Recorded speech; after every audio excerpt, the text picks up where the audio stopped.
Good evening, everyone. The time is 7:45. A big welcome to everyone this evening. Dina Diamond, it looks like you've taken out the furs this evening. I have. Listen, it is cold enough to take out the furs. It's that last stretch of winter before we sojourn into summer. Because it's freezing in Johannesburg, although I don't feel so cold today. I don't know why. I'm always cold. So I am just hoping for some summer, but all of our chefs are going to be in summer wherever they are in the world. I thought, what on earth do you actually wear for a cooking show? And I don't have a chef's hat or anything appropriate. So I had Popeye, who loved spinach. So I thought I'd wear my bling Popeye shirt tonight. Oh, that's hilarious. Well, first of all, I think it's most entertaining that you actually have a Popeye shirt. Doesn't everyone? Yeah, mine's just in the wash, which is why I couldn't wear mine. But I thought the furs were very relevant for this evening. So to all of our guests, a big welcome to everyone watching this evening and to all of our panelists as well. So turn on your cameras and let's have a little chat to everyone who's busy watching us, and we'll catch up with all of your lives and what's happening around the world. And Danny Kadar, let's make sure you turn on your camera as well. Hello, everyone. Hello. You told me a little earlier you were drinking too much Kiddush wine for Havdalah tonight. Yeah, I had that really like that sweet type of rushy wine. And first of all, it took me back to when I was like 10 years old, begging to have more. Like I was like one of those like annoying kids, but it just went right to my head. I think my whole face just turned red flush. Wow, what a kick, eh? And you clearly haven't been out enough often during COVID. So. That's a wild Saturday night, everyone. It's a wild Saturday night. And Linda is saying hi from San Diego. It's a wild Saturday day in San Diego. Very, very loyal, I should say. we genuinely appreciate that. So, Dina, how did you create this array of chefs around the world? So, I mean, I know we've done a couple of cooking webinars, and we did one especially for last Rosh Hashanah. But I thought, I want to make this as international as possible. I want to try and get completely different recipes, completely different chefs. So I went looking globally, and I tried to pick ones from different countries where we like knew people or knew of people, or someone even suggested someone to me. So I went hunting, and we got from Israel, from India, from Italy. It's amazing. I'm so excited with tonight. So before you tell us about the Monday Cooking Club in Australia, because you've been talking about it for ages, so Gloria's joining us from Orange Grove, which he thinks is like Lagos. Barbara's joining us from Los Angeles. Clarksthorpe apparently is enormously windy today. And Barbara says Barishman. I have no idea what Barishman actually means. And Carol is joining us from Sea Point. We have Hadassah in Waverley, and it's freezing cold in Cape Town, Bern tells us. And Robin also says it's absolutely freezing. So Yael, we saw you there for a second. Turn on your camera. Everyone turn on your camera and come join us. But Dina, tell us about the Monday Cooking Club in Australia. So there's Yael, we got her. So, Yael, you're on mute. Sorry. Let's welcome Yael first, and then we'll talk. Thank you. Yael, how are things on Mumbai? I miss Mumbai terribly. It's been 19 months since I was last there. Yes, we are missing you too. Well, thank you. That's enormously appreciated. When I was last there, just before lockdown began, the Felders made sure that they cooked me Shabbos dinner, and they wouldn't let me come past the shul for dinner. But my previous time in Mumbai, I had the most fantastic meal after Shabbat services in your shul. Yes, it's a lovely Iraqi meal you must have had.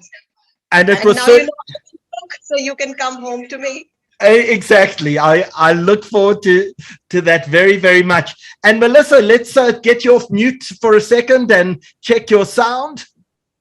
And Rael as well. Rael, can you hear me? Hi. We can hear you. Welcome. Hi. Can you hear an echo? We're just trying to figure it out because we've got a lot of echo in the house here. So are you hearing echo, or we're good? So I think you're having a little echo that you'd get in any kitchen or bathroom, but it's absolutely usable. It's not a problem. Okay, amazing. So thanks for having me on here. I'm so excited to be cooking with you guys. So you joining us, where are you at the moment? Are you in Tuscany? I'm in Italy, yeah, in Lucca. In Lucca, explain to us where Lucca is. So Lucca is about an hour from Florence, 20 minutes from Pisa, and very, very close to the ocean.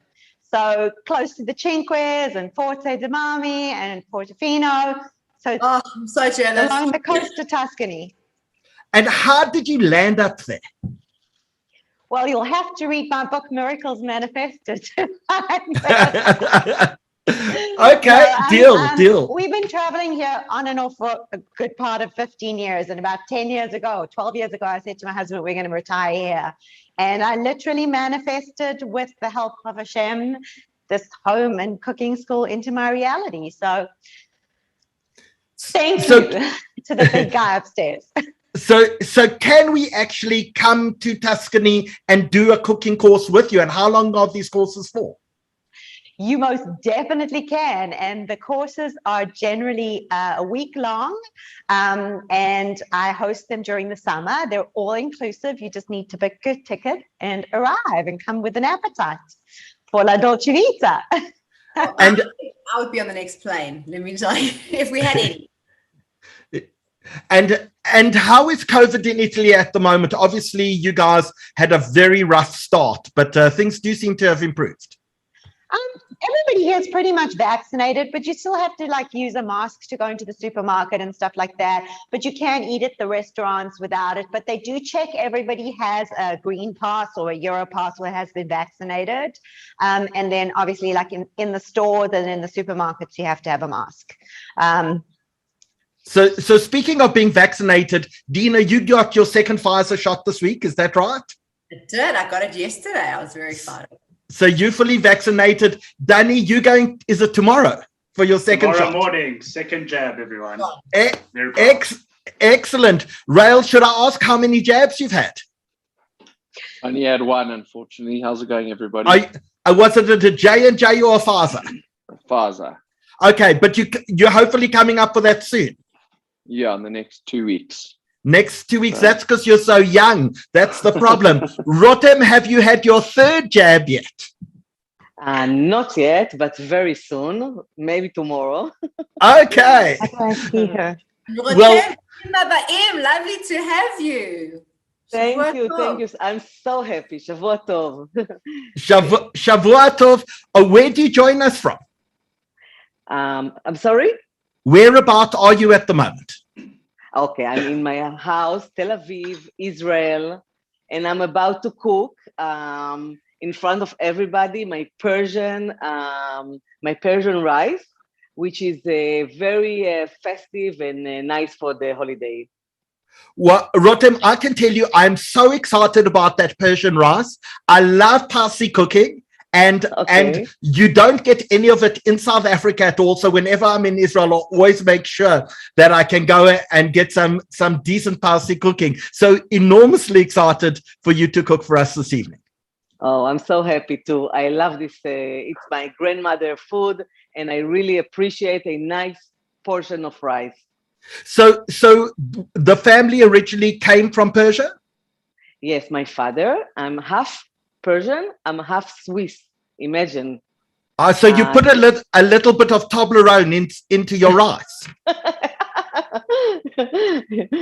Yes, this is what's going on in Israel. It's a mixture of many people from around the world, and it's really unique food now in Israel, as you know. That is amazing, because Israel's become a huge foodie scene, and Yael, even in Mumbai, there are amazing places to go eat. I know. I've been there to Mumbai. There are so many Israelis everywhere. It's unbelievable. When I was in India, we bumped into Israelis it is. But Yael, have you ever tried to make your own thali? Have I made my own thali? Yes. Yes, it's you have to cook many dishes. That's the only thing. Too many recipes, but yes. It's so much hard work. Mini thali. Yes, my husband loves a thali. That now. So my first time to India, many years ago, I landed up sitting next to your husband in shul. And he leaned over to me and he said, "Where are you from?" And I said, "I'm from South Africa." And he said, "Do you know Anne Harris?" Yes. That was the first question he asked. And I said, "Sure, of course I know Anne Harris." And then I was in. Yes. So I have to tell you that Rafi and Yael are like the mayor and the mayoress of Mumbai. They are. Thank you, Dina. I love that. I came for a wedding when I came to India, and Rafi took us on a tour. I mean, I'd never met him, and he's like, "Oh, of course you must know my wife. She's involved with Ritzo." And I was like, "Of course, I know Yael." And they're just the most hospitable, wonderful people. So It's not touching anything. So I had a wonderful stay in South Africa. I have very fond memories of my visit when I came for Ritzo, and I've made great friends there. You'll have to come join us again. So, Rael, tell us, you're going to make a specific Rosh Hashanah cocktail for us tonight. Give us an inkling of what we're going to experience. I mean, I can't give it all away. We need to hold on until after 9, I think. Okay, but we're going to put in all those ingredients that we want some apples, some honey, 100%. maybe some pomegranates Dina wanted added in. Like, you're going to do something special that's going to be uniquely Rosh Hashanah for us. 100%. I have made something really awesome, and we've got exactly what you guys asked for. Okay, that's fantastic. Danny Kedar, I want to talk about your wife, because your wife is the most entrepreneurial person that we know. And your wife has, first of all, she imported something called Collagini kosher collagen. So for those people who want to look young and beautiful like Dina, they buy kosher collagen. But for those people who just want to eat excessively, there's something called lotus. Now, when you first told me about lotus, I presumed it was the flowers that I'd get while walking somewhere in India or Asia. But it's lotus biscuits and things that your wife is importing. What is this, Danny? Yeah, so you're right. My wife, being very entrepreneurial, was challenged by Joburg Jewish mommies to be the importer of kosher lotus to South Africa. So after much hustling with Israelis and organizing for a shipment of lotus to be on a boat and getting lost somewhere in Malaysia, it finally arrived a week and a half ago, like a whole ton of lotus. So my wife got her hands on kosher lotus spread, which apparently is it's like gold in South Africa in the Jewish community. It is, because I don't know if anyone remembers, but on one of our previous webinars, Adam Sermony made a lotus ice cream, and it was unbelievable. That's exactly it. I had to go looking for this in Israel for my sister, and then I had to schlep it home. It's not so Danny, let's leave that up for a second. Sorry, you were much too quick, because I know a lot of people want to actually get lotus products. Can you also post in the chat maybe Donna's number that people can WhatsApp her for lotus delivery? Sure. And while you do it, Dina, have you been following all the chat section? So Estelle is saying to us that it's actually snowing on the mountains in Cape Town. Linda says it's boiling hot in San Diego. Sheila is saying hello from Fresno. Z is saying hello, Yael. Lovely to see you. I think everyone in South Africa knows Yael.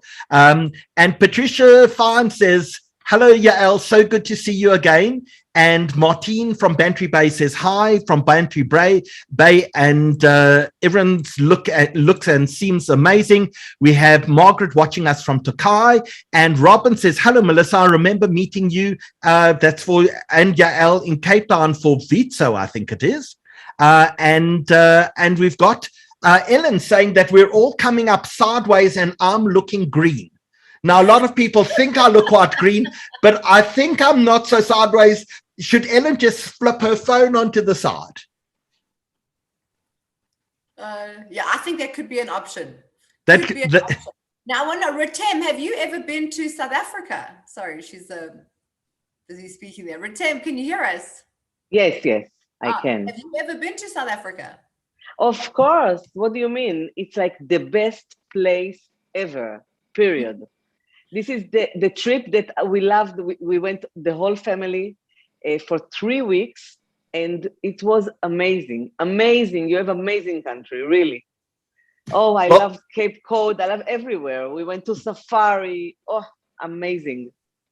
Well, we look forward to having you back soon. With that, we're going to ask everyone except Dina and Danny to turn off their cameras for a few minutes. We're going to do an introduction because the time has just gone 8 p.m. and a huge welcome to everyone around the world. We have a massive crowd this evening. And Dina, we have a massive crowd because you have actually gone and selected the most remarkable chefs in the world.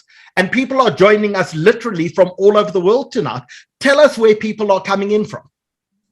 Literally. So I am so excited about this webinar. And I'm so excited that these people who are literally all world renowned have agreed to come on our program. I mean, it's just phenomenal. I mean, so we're going to start off with Melissa Mayo, who's actually South African, but is coming to us from Italy. And she herself is a Food Network chef.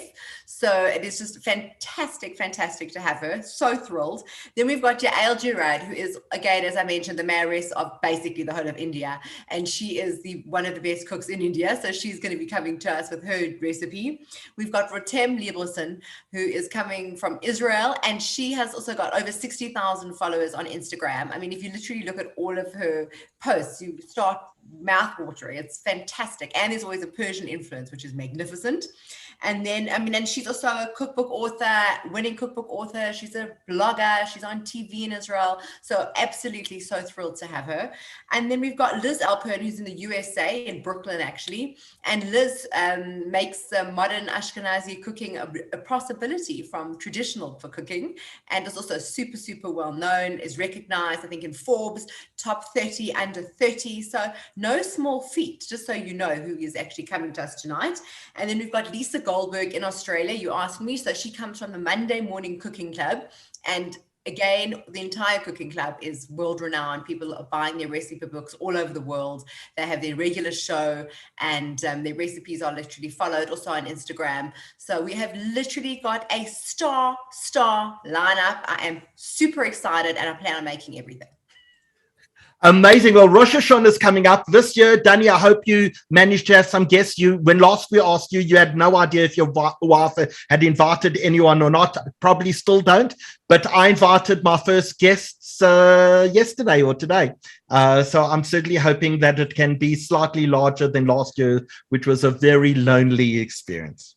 But to everyone joining us this evening, tonight is our 117th webinar since lockdown began. Quite an amazing feat how we've just spirited along and brought such a diverse, different set of information to people, from doctors to entertainment to musicians to cooking to storytelling. And we had this amazing story of 4 people telling stories on Thursday evening. We had Colin Nathan, the boxer, telling of how he landed up in a Russian hospital where no one spoke English with COVID. We had DJ Kimmy K talking about how she was kidnapped in Nigeria. We had a story of a maroon handkerchief and a 14-year-old girl in South Africa, Noah, who writes a poem about a Holocaust survivor, and suddenly someone in America reads the poem and says, oh my goodness, this is the story of my Baba. And we had one of the fastest athletes in the world who joined us as well on Thursday evening. So amazing array. A huge thank you to the team at the Jewish Report who really allow us to bring all of this through to you. And don't forget, the latest edition of the Jewish Report is out. You can go pick it up at your Spar, your Checkers, your Pick and Pay, your exclusive books, your CNA, your shul, your school, your kosher butchery. It's all there. Go and read all about it. And our front page story this week is about a new Chapter 9 institution for the Constitution that will fight corruption in South Africa. If you aren't able to pick up a hard copy version of it, don't forget you can always go to www.sajr.co.za and you can in fact download the entire edition or read each of the individual articles there. And also, really importantly, we're coming to the end of our nomination process for Jewish Achiever Awards. So if you haven't yet nominated people for Jewish Achiever Awards, you have just over a week to go because we are closing on the 3rd. If you go onto the Jewish Report's website, www.sajr.co.za, you can click on a link and you can nominate, and there are hundreds and hundreds of nominations that have already come in. So really, don't wait. On the 4th, I'm going to get 20 calls from people to say, can I still nominate? And the answer is no. So get in now. You have been warned. We really want to make sure that, in fact, you can nominate the most remarkable people for Jewish Achiever Awards this year. And of course, we're in the month of Elul. We're just over a week away from Rosh Hashanah. And Danny, have you selected for us a shofar blowing for tonight? I know you keep on criticizing for me. I say we need a good blozner. It's just a fascinating word to use. I don't criticize. I actually just like it. I actually have embraced. I've kind of warmed up to it. So the video we've selected, we always try to mix it up, make it a bit interesting, is actually one from Zaka's Facebook page. South Africa is one of the very few privileged countries, actually one of 52, to have Zaka in one of our countries. That's an international response medical unit. And this is actually taken from them during a training exercise. So quite interesting.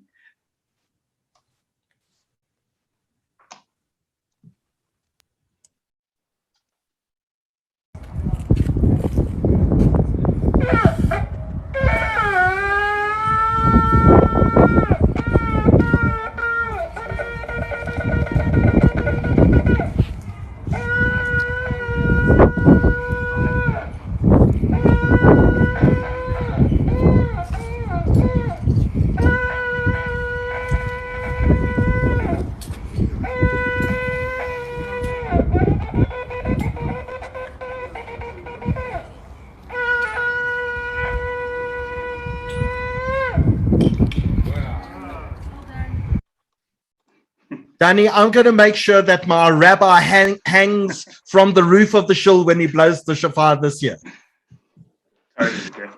Thank you, Danny. You're on controls this evening. A huge thank you to you and for everything that you do for us. But before you go, let's talk about our next webinar coming up. Our next webinar is actually going to be on Thursday night because this week marks the 20th anniversary of the United Nations Conference Against Racism in Durban that went horribly wrong, that turned into a festival of anti-Jewish hatred in Durban. And we're going to be talking about it on Thursday evening, how the Durban and the Durban conference spawned the global anti-Semitism movement and how the UN conference went completely wrong. That's on Thursday, the 2nd of September at 8 o'clock. Please join us. We're going to be joined by, amongst people, Professor Erwin Kotler, the former Justice Minister from Canada. We've got speakers coming in from around the world, people who are there, and we're going to be talking about 20 years after the Durban Conference Against Racism. It was so bad that Mary Robinson, the president of Ireland, who chaired the conference, got onto the podium and she said, "Today I am Jewish." Because that was the level of anti-Semitism that actually happened at the United Nations Conference Against Racism in Durban. We're talking about that on Thursday evening, really a webinar that you should not miss. And another webinar that we are so happy to tell you about tonight, we haven't told anyone, this is going to be absolutely huge. Dina, have you read the book Red Notice? It is literally one of my favorite books of all time. I think it is fun. This is also blows my mind that we managed to get Bill Browder. It's just huge. It's the best book. It literally reads like a movie that you can't put down the script from. It's just a page turner. If you haven't read it, please read it before because he is phenomenal. It's literally so exciting. Danny, you surely must have read it. I am now embarrassed to admit that I have not read it, but I would love to exchange. Start reading it. Put that back onto the screen because the story of Bill Browder, an American who goes and sets up what becomes the largest hedge fund in Russia. They're making a fortune of money until he becomes Putin's enemy number one, and they try to steal everything away from him. And the attacks that happen against him and the revenge he takes against them as well. It is absolutely spine-chilling. It's one of the most exciting stories and one of the most popular books, I think, of the last 10 years.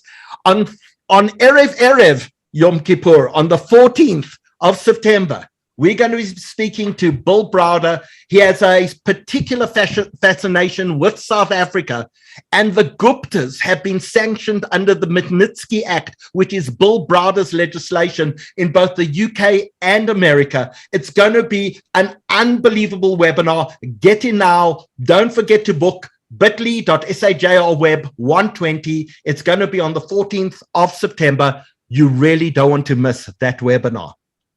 And Etienne is saying she read that many years ago and found it amazing and kept her engaged for hours. So go pick up a copy of Red Notice. You'll want to read it before we speak to Bill Brower on the 14th. So Danny, we'll see you a little later.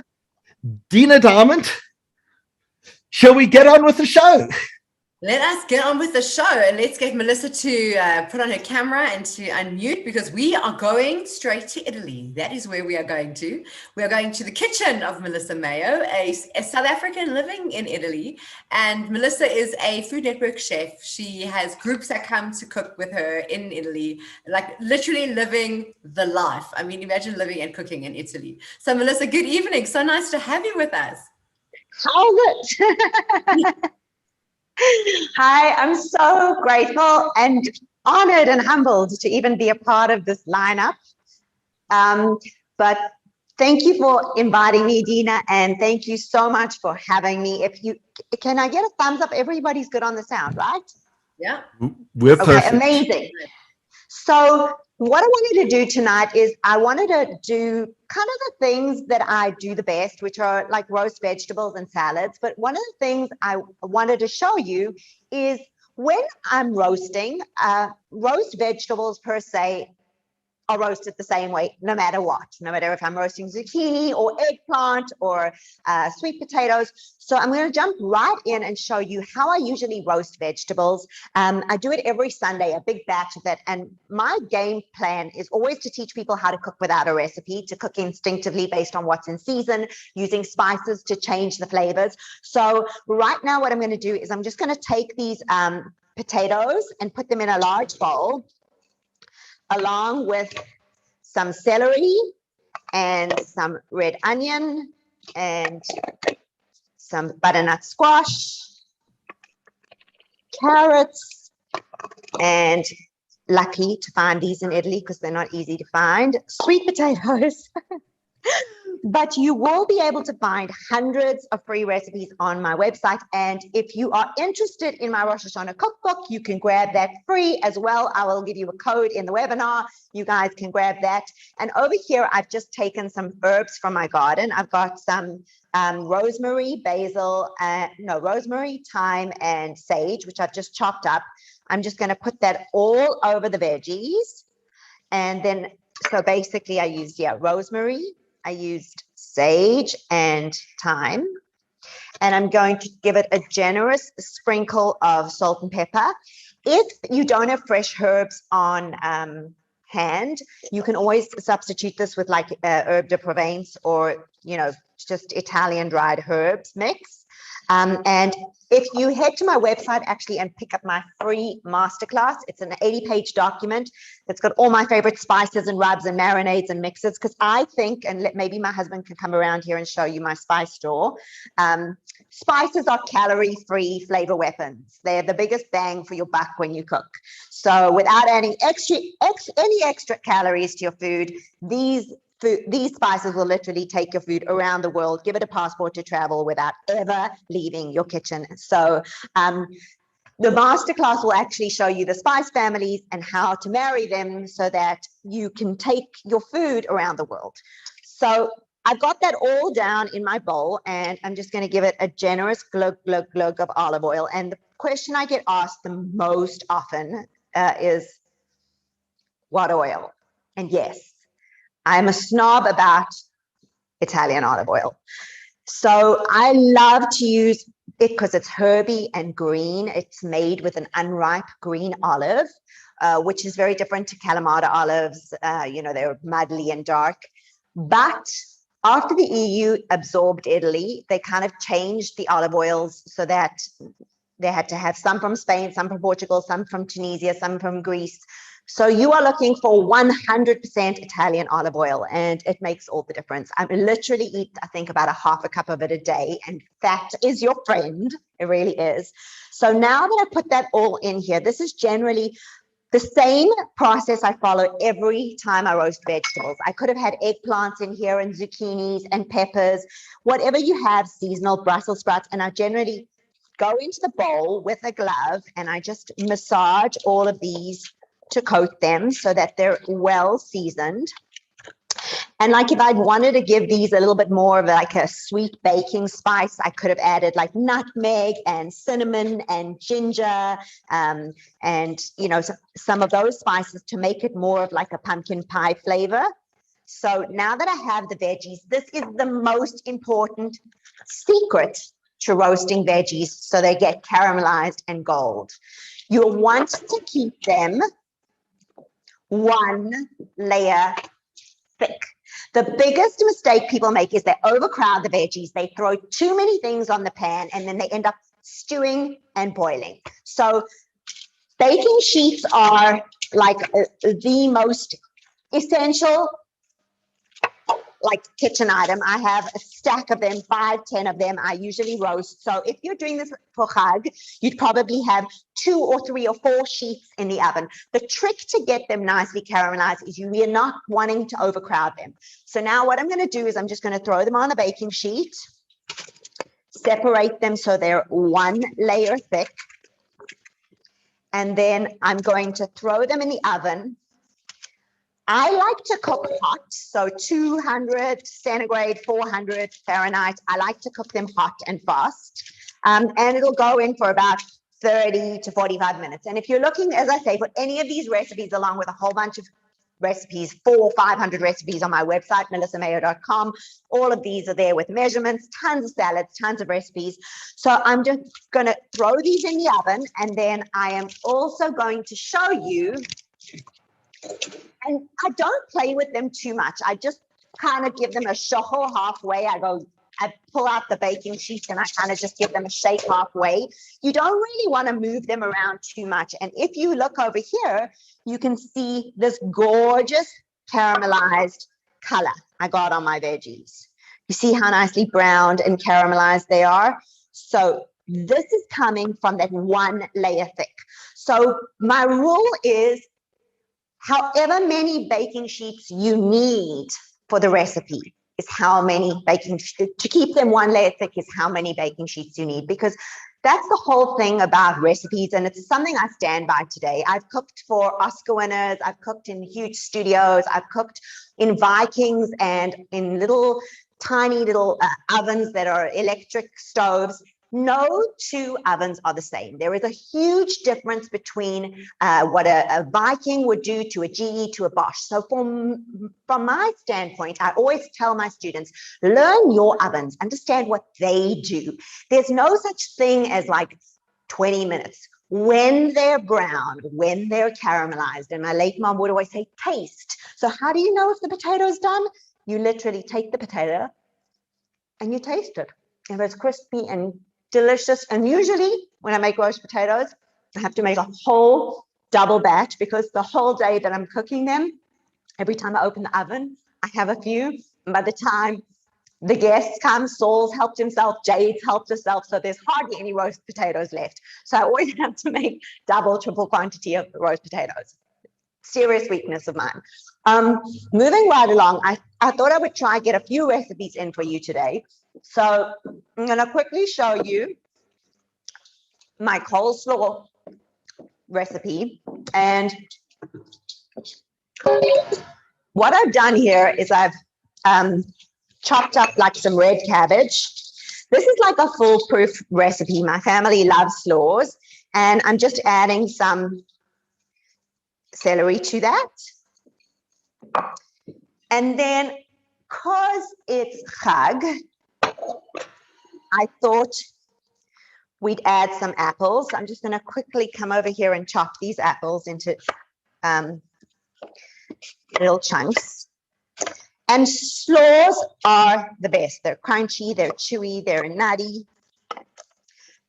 And I'm one of those people who loves to add fruit to my salads. So I think a salad or a dish itself is not complete unless you've got all the colors of the rainbow.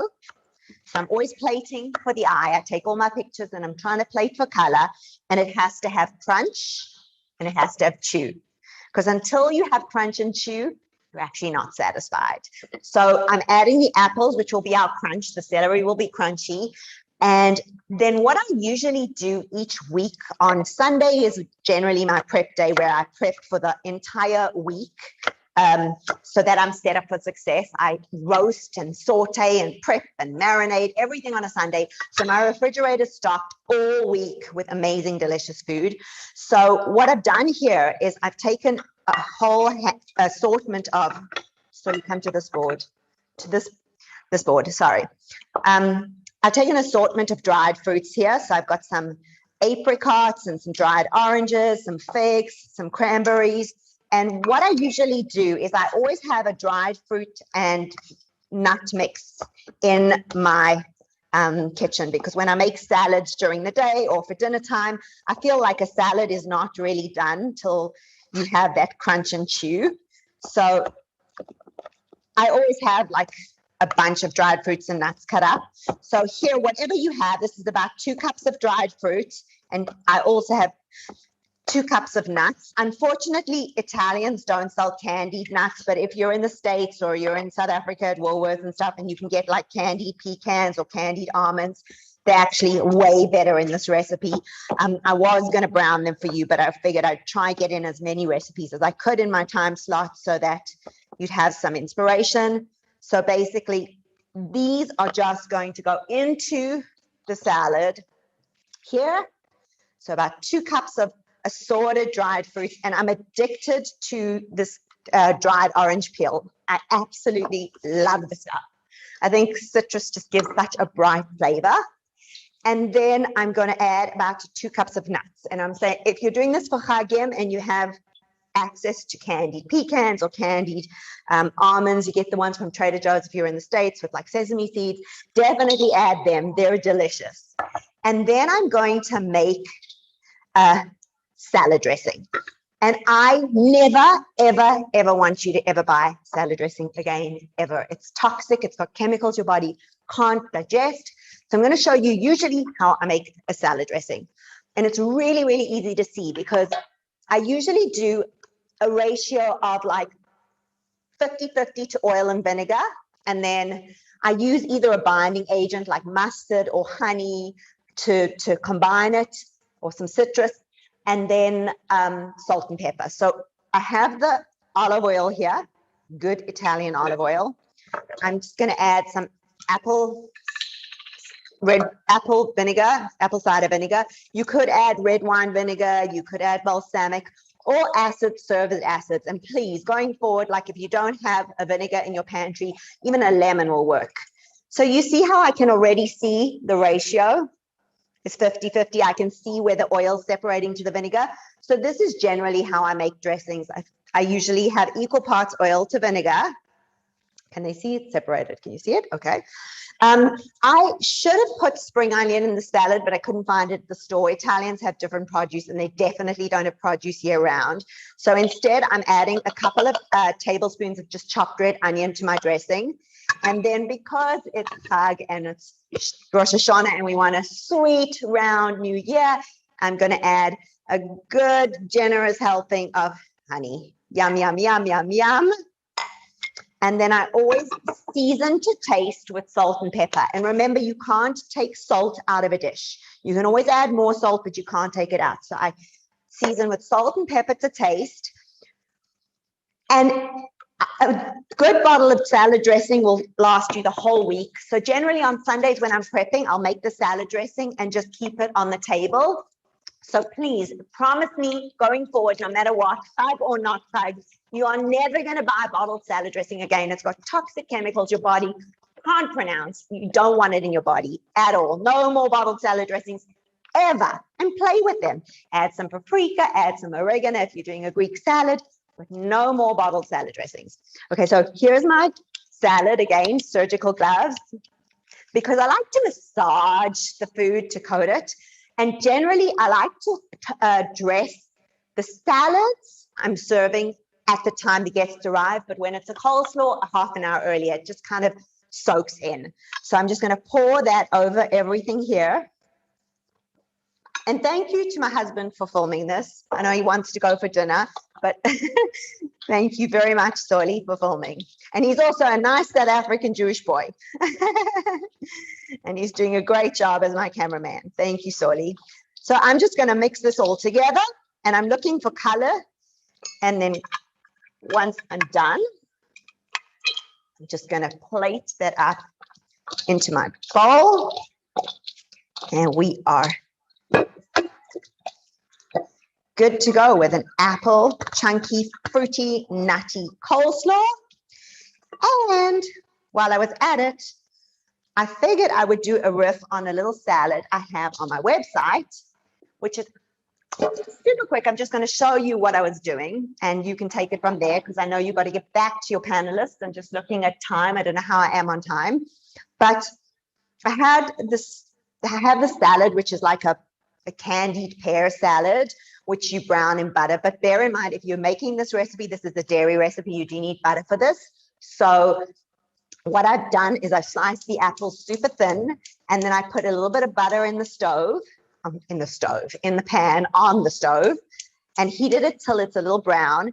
And then I added browned the butter till it kind of changed color, added the apples, some water, and some sugar, and I kind of let them candy. And then what I wanted to show you over here is they get almost candied, like brittle. They become like little brittle, like candied apples.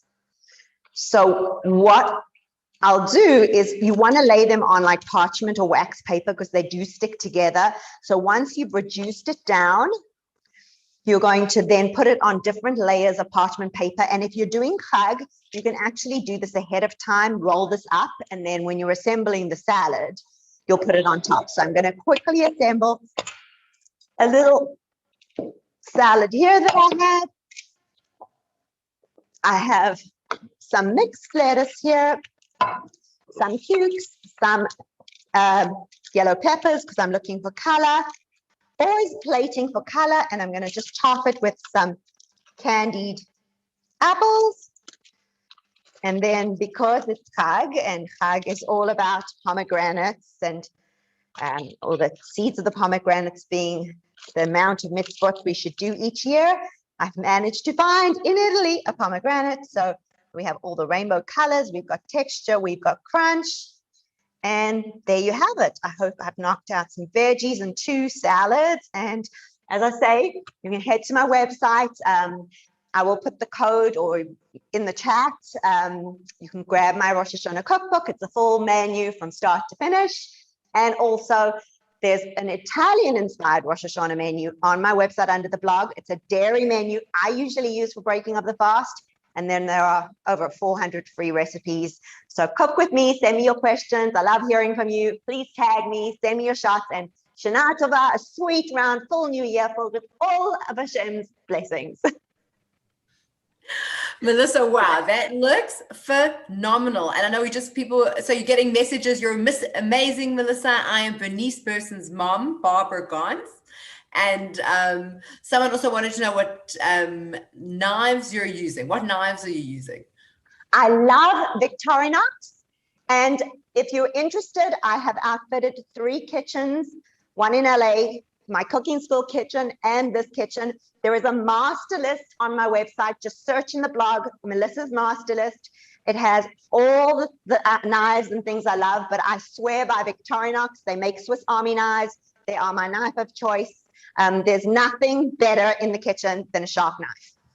It's a game changer. So this is actually the set. Let me show you quickly. This is the block set. It has the same emblem as the Swiss Army knife. But basically, you need a good chef's knife, a good serrated knife, and a good paring knife. And I love them. And it's not sponsored. I have them in all my kitchens. Melissa, can I ask? You mentioned you've cooked for Oscar winners. Who's the most famous person you've cooked for?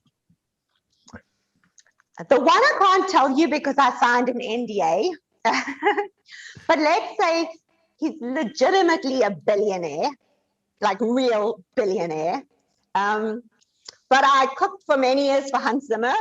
In fact, my daughter's going to be working there this year. So Oscar winner Hans Zimmer, who composed The Lion King, Pirates of the Caribbean, Da Vinci Code. Who else? Studio heads at Miramax, and I taught a cooking camp at Paramount Studios for 2 years. And then, as I say, he who shall not be named. I don't want a lawsuit on my hands, but so they're super nice people. So let's hope that COVID will be over soon and we'll be able to travel. I see on your website there's something called Melissa Mayo Retreats. How do we get on a retreat? Tell us a little about that.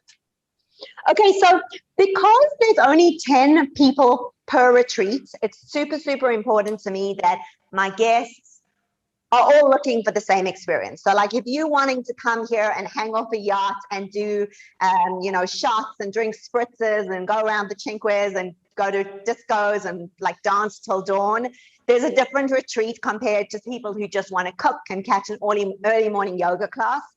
And then there are people who may not be suited for my retreats because I really don't want Debbie Downers, constant complainers, or negative Nellies. So it's important to me to keep the energy very upbeat because it's a small group.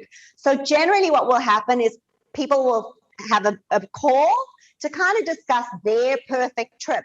And I will put them into the group they're most suited to, because someone who wants to go to museums certainly doesn't want to be going around with a group of like 20-year-olds. So I kind of pair people off depending on what they're looking for as their dream Italian vacation, and we go from there. Yeah. Amazing. So just tell us as well, you're going to give us a code, which we'll put into the chat so people can access your Rosh Hashanah cookbook. But I imagine there are also books that you have that you're selling. Tell us where we can download. What's the name of the books? So I have 7 cookbooks on my website. I have a Rosh Hashanah and a Pesach, and actually have a reset challenge I run in February. But my book, Miracles Manifested, is actually available on Amazon, on Kindle, Audible, and hard copy. If you post a review on Amazon, someone is going to win a 1-week trip to Italy valued at $7,000. And it's actually a roadmap, a certified roadmap with 9 steps of how to manifest your ideal reality. So I would recommend listening to the Audible. I like it the most. And I can honestly say, every single day I wake up blessed to hear stories of people manifesting absolute abundance and miracles. So I think even though I'm a chef, that's probably the book I'm the most proud of. So that's on Amazon, and you can find all my books in my website in the shop.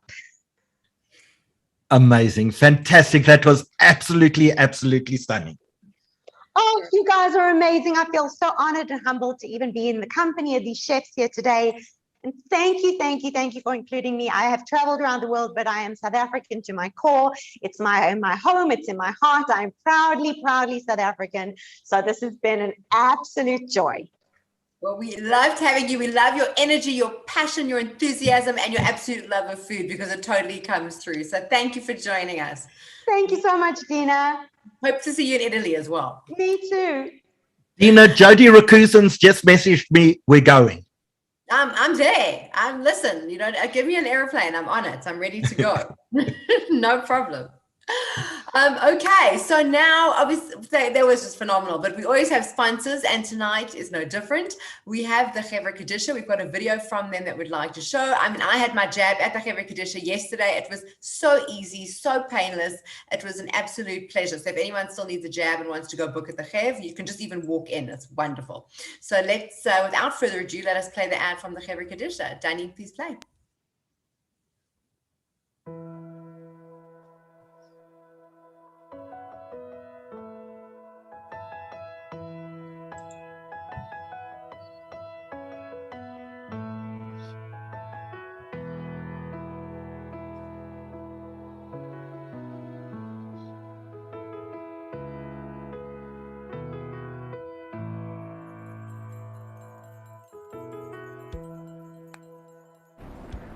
We are really gratified that people have used our Soul and Siegel gift shop to touch the lives of others during these terribly difficult times that we've gone through. We've sent out so many, hundreds in fact, of condolence gifts and get well gifts and thank you gifts to the amazing community that have helped others. It's coming up to Rosh Hashanah, and we would be so excited for everybody to continue to support the gift shop and bring sweetness into the lives of others. Thank you everyone for all of your support.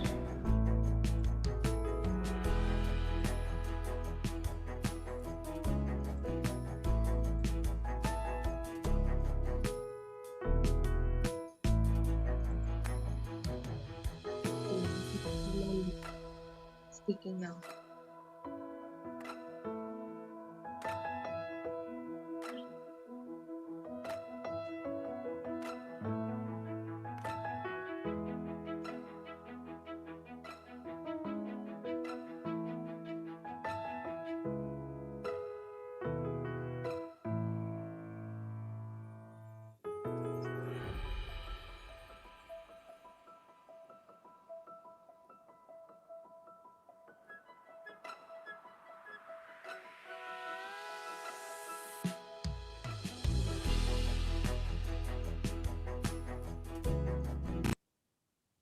So there we have the characters, guys. If you don't use them, I mean, the Soul and Siegel gift shop is unbelievable. The gifts, the options that I was even there the other day. Whatever they have is phenomenal. They do the best job. So if you need a gift for anyone, that is where I would go in Joburg. And without further ado, we'd love to welcome Yael all the way from India, who's staying up late for us. We appreciate it. What time is it in India? Hello to everyone. It's Cinderella time now. It's midnight. It's a little past midnight. Yes, 10 minutes past midnight, but I'm delighted to be here. And it's monsoon, so it's raining and it's the rainy time, but I've recorded the video for all of you. And I really hope you will try the Bnei Israel recipes or the Indian Jewish recipes. So Dina, you and I have both been to India. It's one of my favorite places in the world. I've been 4 times. And the level of hospitality that you get by going to shul in places like Mumbai, and the fantastic traditional Indian dinner that you get after shul in the Mumbai synagogues is just absolutely astounding. And Yael, can I say I unfortunately I don't consider myself a spiritual person. I wish I was. I just don't think I am. Until I walked into the shul in Kochi. Yes. And I was overwhelmed with a sense of history and belonging and spirituality like I have felt nowhere else in the world. And I feel a great special connection to both India and to the Indian Jewish community. And I'm so happy we actually have a few of the Indian Jewish community in South Africa. Yes. Yes, it's lovely. Yes. And the Cochin community is getting smaller, but it's still very, very important to the story of India and the Jewish people. So each of us have our lovely cooking stories and synagogues and styles of living.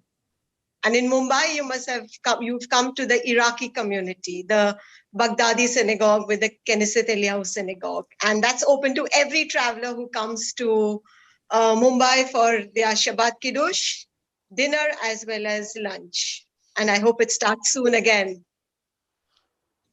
Please, God. So should we get into your video and you can show us the food, which is literally mouth-watering, and then we'll take some questions afterwards. Thank you for this opportunity, sir.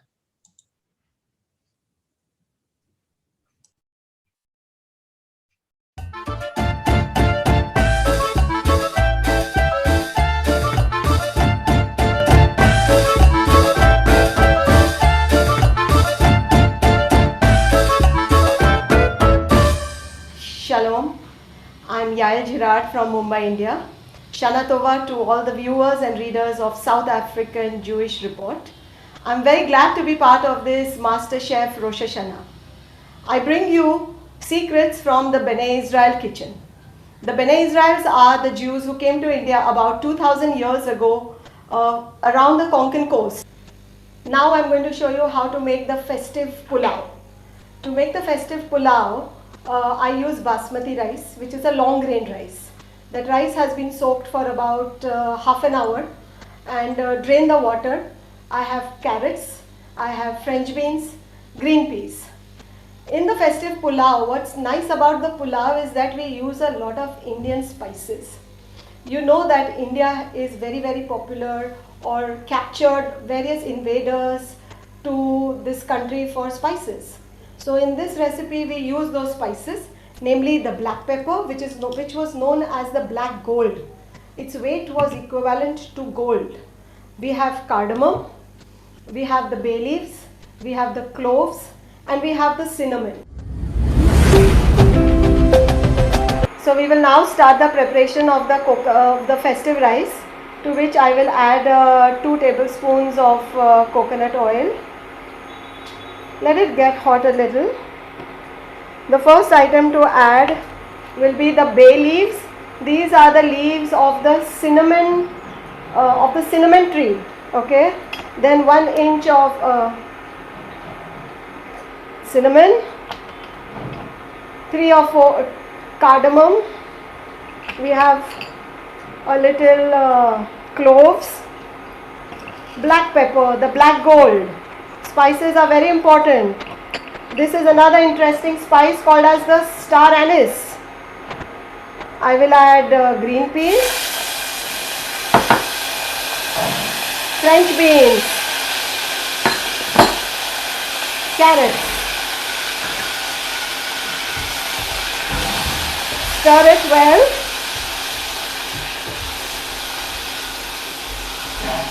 You can use boiled vegetables too. Okay, so it's easier for your cooking time. The rice has been soaked. We have not to stir the rice a lot, otherwise your grains will break and it won't be so very interesting. The grains have to be separate. So now we will add this soaked rice and give it a very gentle stir.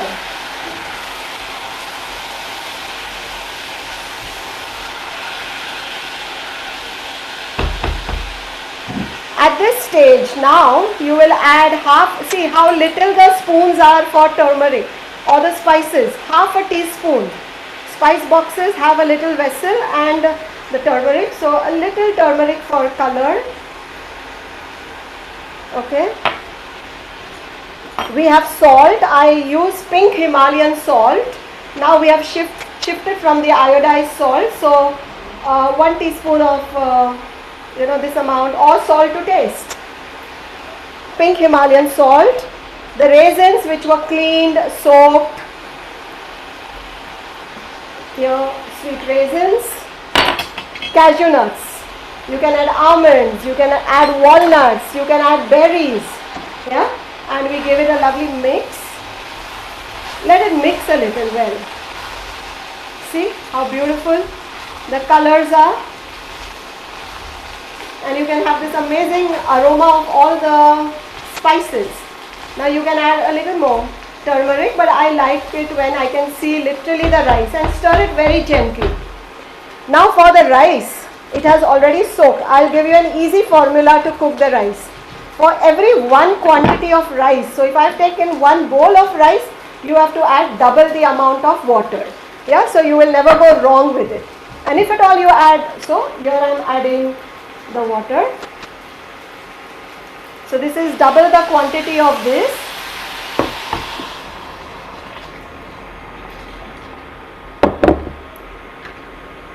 Mix it well. In fact, it has been so interesting of late since the pandemic has started. India has increased its exports of spices.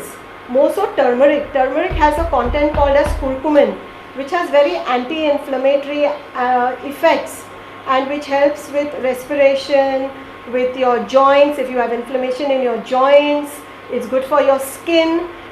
So after 5 to 7 minutes, I think this rice is ready for us. It's ready to cook.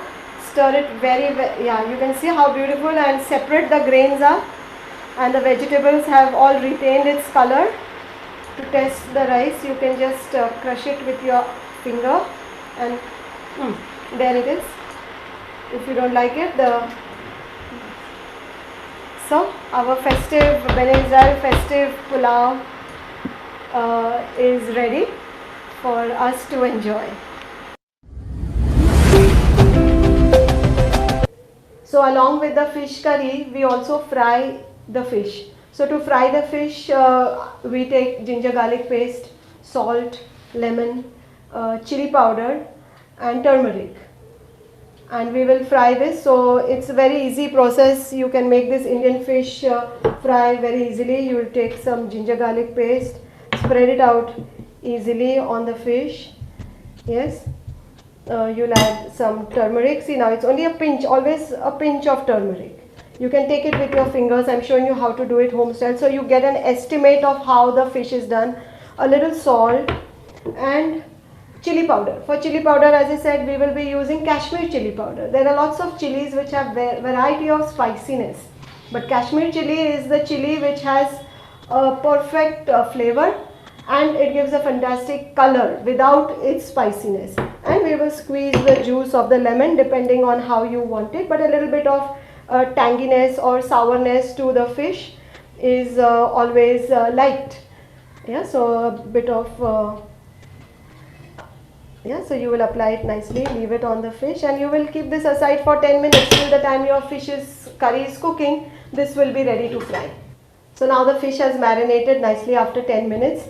I take a flour of, a mixture of rice flour or corn flour, rice flour and semolina, and then you mix the fish nicely so that when you fry the fish, it has a very nice crunchiness to the fish and the fish doesn't break in the pan.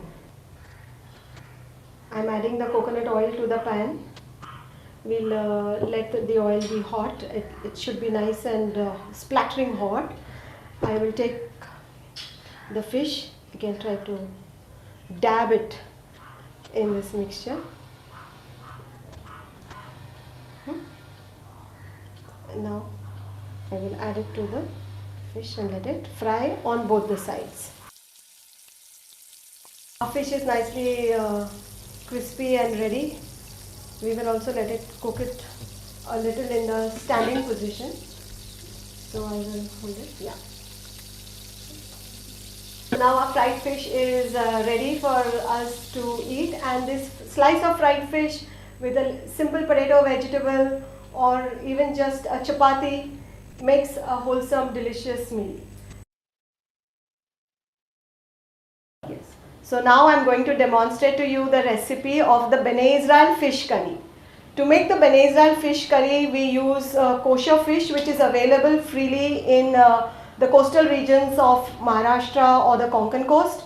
I have used the pomfret fish, which is like a flat fish, like a sole fish. Most of our fish is brought during festivals or whenever we have guests at home by my husband, who goes early morning to the Sassoon docks, and that's the wholesale fish market. In fact, it's a story to tell that the Sassoon docks were built in 1871 by the Sassoon family. The Sassoons is the other group of Jewish people who came towards the western coast of India, namely to the port of Bombay city. So we get our fish from the Sassoon docks. I have a few pieces of the pomfret fish with us, which I have salted. You apply a nice layer of ginger and garlic paste and marinate it for about half an hour. Once after you've cleaned the fish and kept it and marinated, you start to prepare the masala or the mixture. Okay, the curry, the base, which will be the foundation of this fish curry, for which I will use fresh coriander, 3 or 4 green chilies. With green chilies, you have to remember that chilies are very healthy. People are afraid of the chilies. But you have to remember, when you buy the chilies, the thinner or finer the chilies, the spicier they are. So thicker the chilies will make it more milder for you. So 1 or 2 chilies for this recipe, when you try it out, should be more than enough. Very important ingredient is the garlic. Yeah, so I have garlic and the cumin seeds, and as usual turmeric, the golden spice, which will come in all our Bene Israel recipes.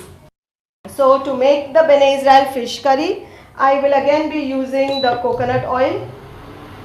I will add the coconut oil, and as it starts to get hot, we will add the curry leaves. Yeah, curry leaves give a unique flavor to every fish curry.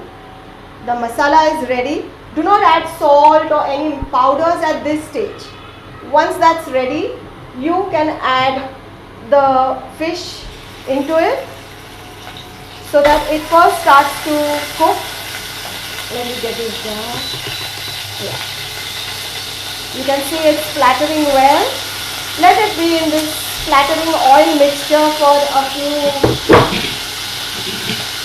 like 2 to 3 minutes. If you turn it, it's good. If you don't turn it, also it's well. Now you will add this masala, which is coriander, garlic and coconut gravy. I put it in the mixer. You can add lemon juice, and I will be adding this to the fish.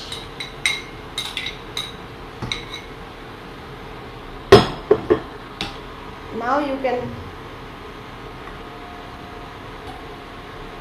soak the fish in its curry.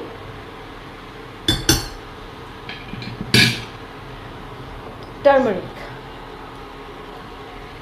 I will add about half a teaspoon of turmeric.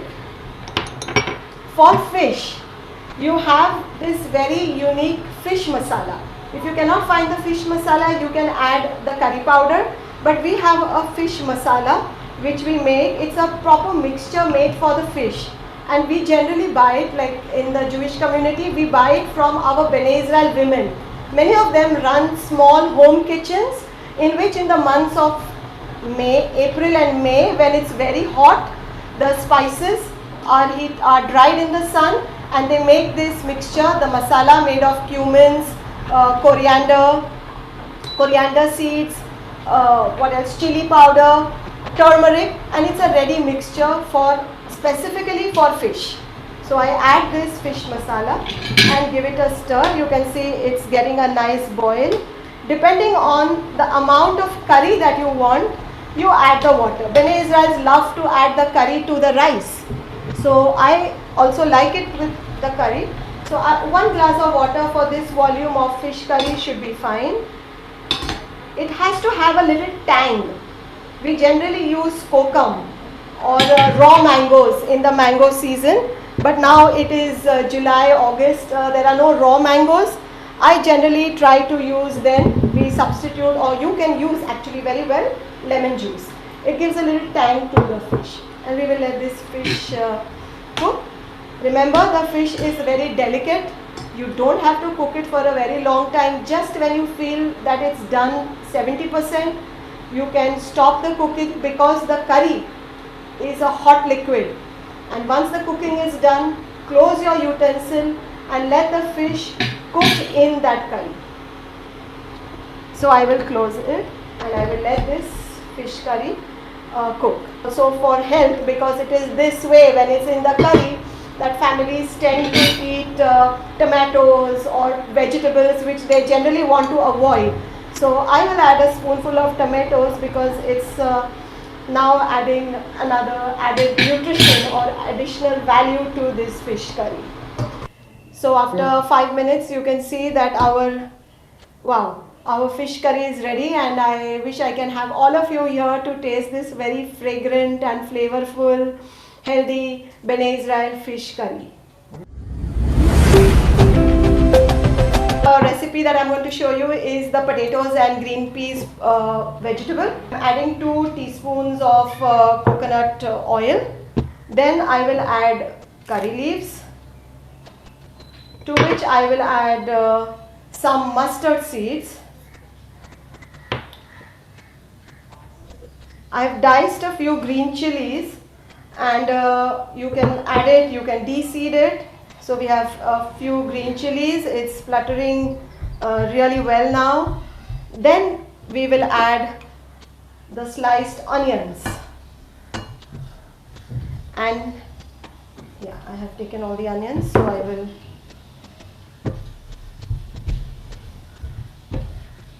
sliced onions. We will make it nice and pink.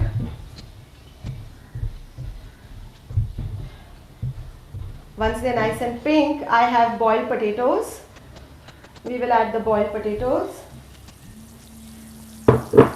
as well as the boiled green peas.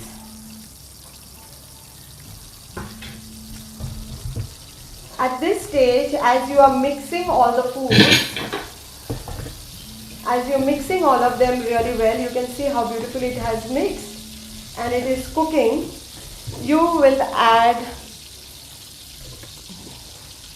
half a teaspoon of turmeric, and I would like to add then also some tomatoes.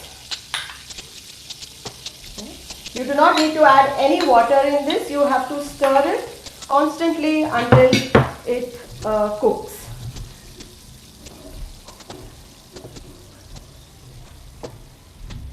Sometimes you can add, because it's Rosh Hashanah cooking, I'm not adding any chilies, or red chili powder.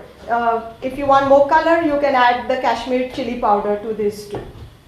So after 10 minutes of cooking, the vegetable is nicely cooked and ready, and you can see, wow, it has this delicious fragrance coming out. I wish I can share this with you, and a lovely color to our peas and potato bhaji.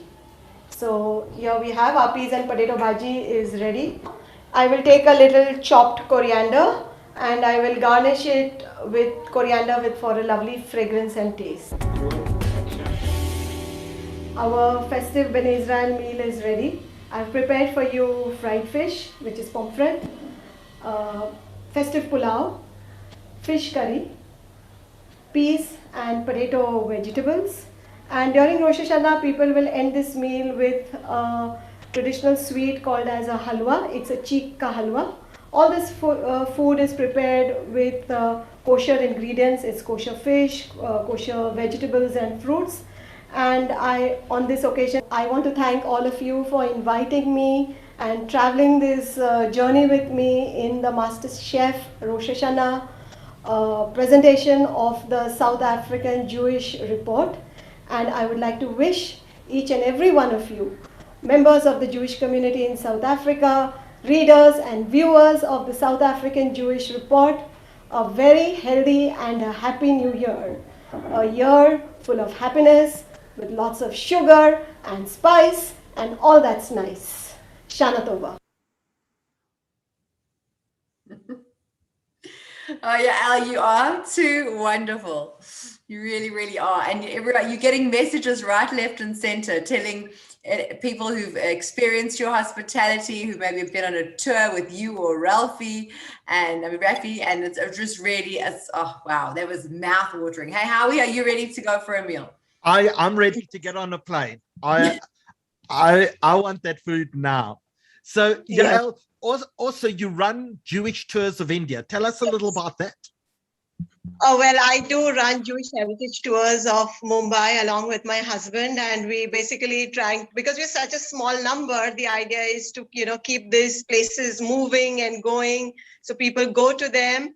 And yes, we do Jewish heritage tours as well as, then the rest of India. So Mumbai, Cochin, Calcutta, Delhi, and we blended with everything, would it be the Dharamsala for the Dalai Lama and do a comparative study. Now I think I can do a Jewish food tour for all of you.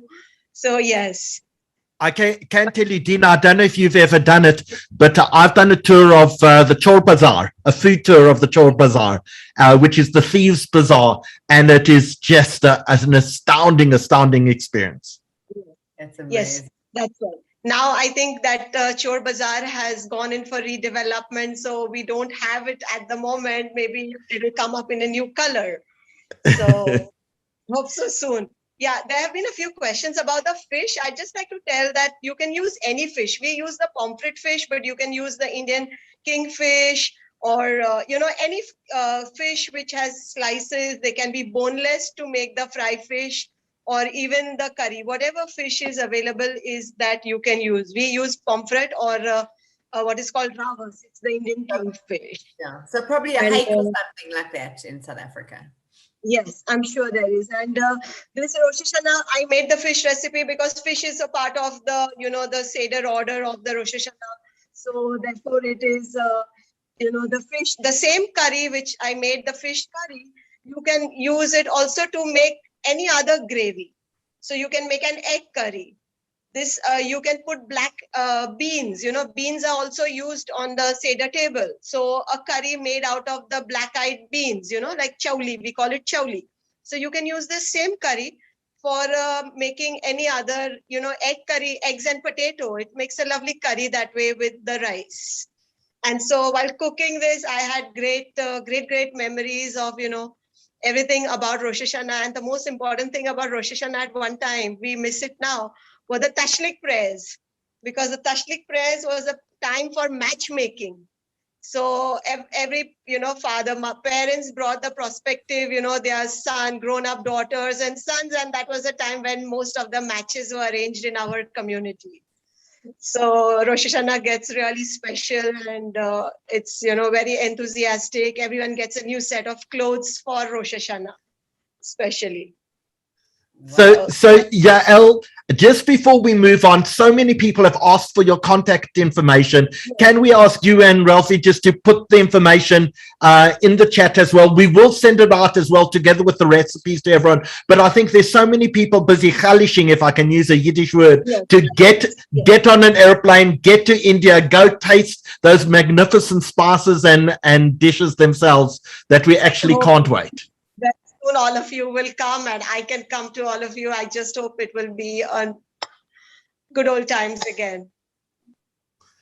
Please God, thank you so much for joining us this evening. We know it's late, but we really appreciate not just the recipes, the fact that you and Ralphie stayed awake late, participated where we could get the Jewish chefs from around the world in such a magnificent forum. Thank you so much, Yael. For this honor, yes. Thank you, and Shana Tova. Shana Tova. Shana Tova, Dina.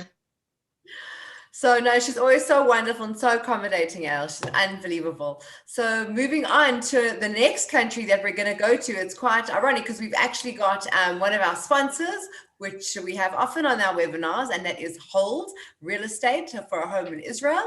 And before we actually go to our chef in Israel, let's hear from our sponsor, Hold.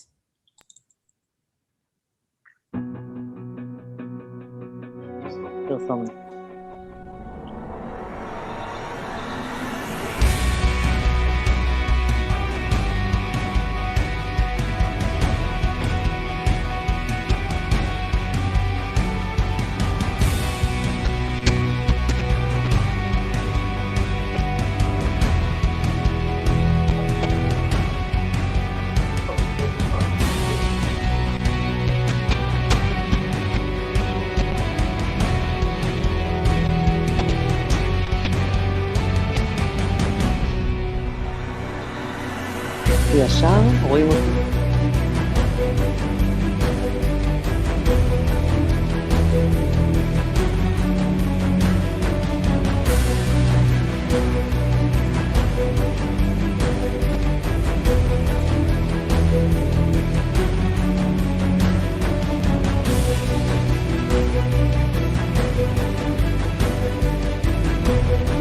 זה נוח.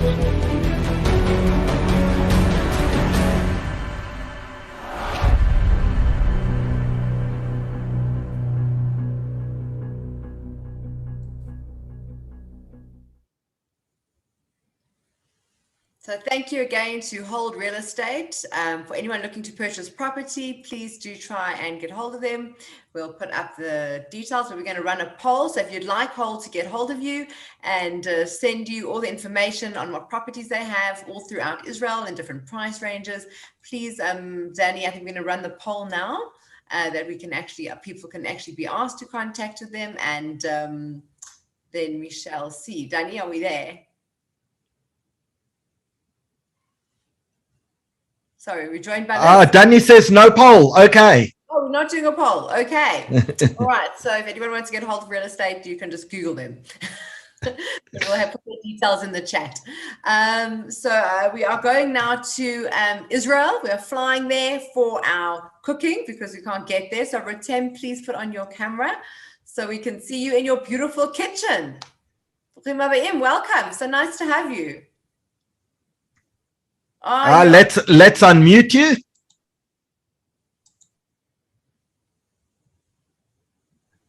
Okay. Rotem, you still on mute? Still on mute, 1 second. Okay. Here, Now, that's it. Now, okay. Shavua Tov and welcome from Tel Aviv. Shavua Tov, thank you so much. Here in Israel, you know, we are fighting the first in the world for Corona, and we are all very excited and looking forward to Rosh Hashanah. So all of us together. Please God. Yeah. If not this year, definitely next year. Exactly. So Rotem, I mean, you have 60,000 followers on Instagram. 70. 70, sorry.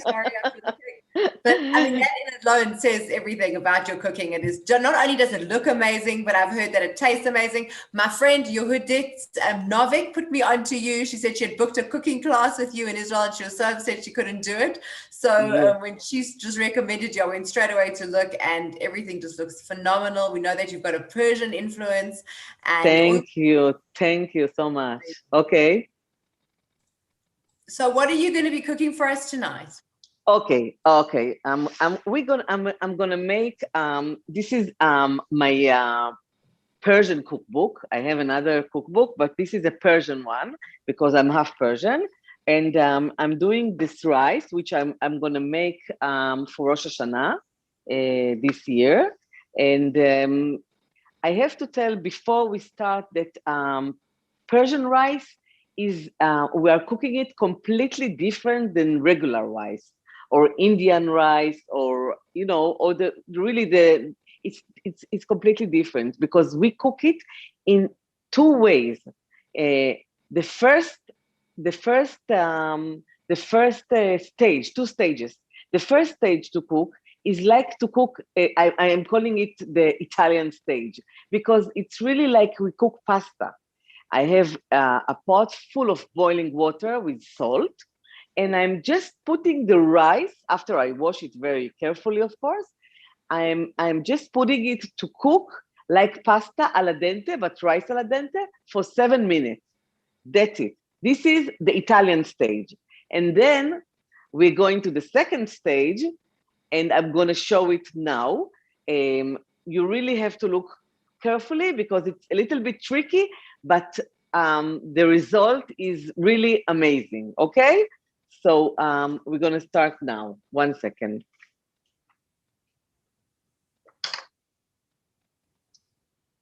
All right. And Rotem, you also cook a lot on TV in Israel, as I understand it. Yes. I have a few series in the TV, Israeli TV, and cookbooks, and a lot of people come here to my house in this kitchen, on this table, and learning together. I mean, this is the thing that I like the most.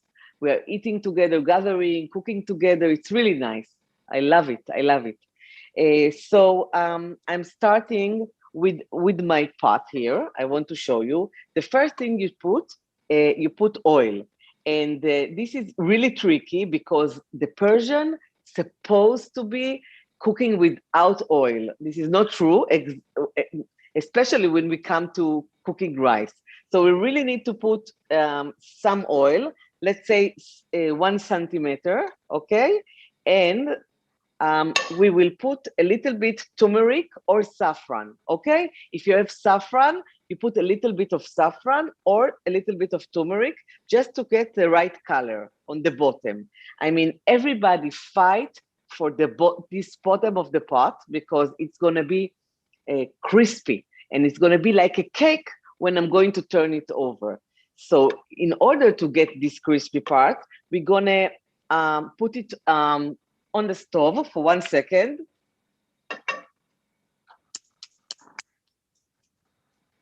And then I want it hot, and I will show you why. Because the first layer, it's going to be layers. This is how you make the special rice, layers of some stuff. And the first one will be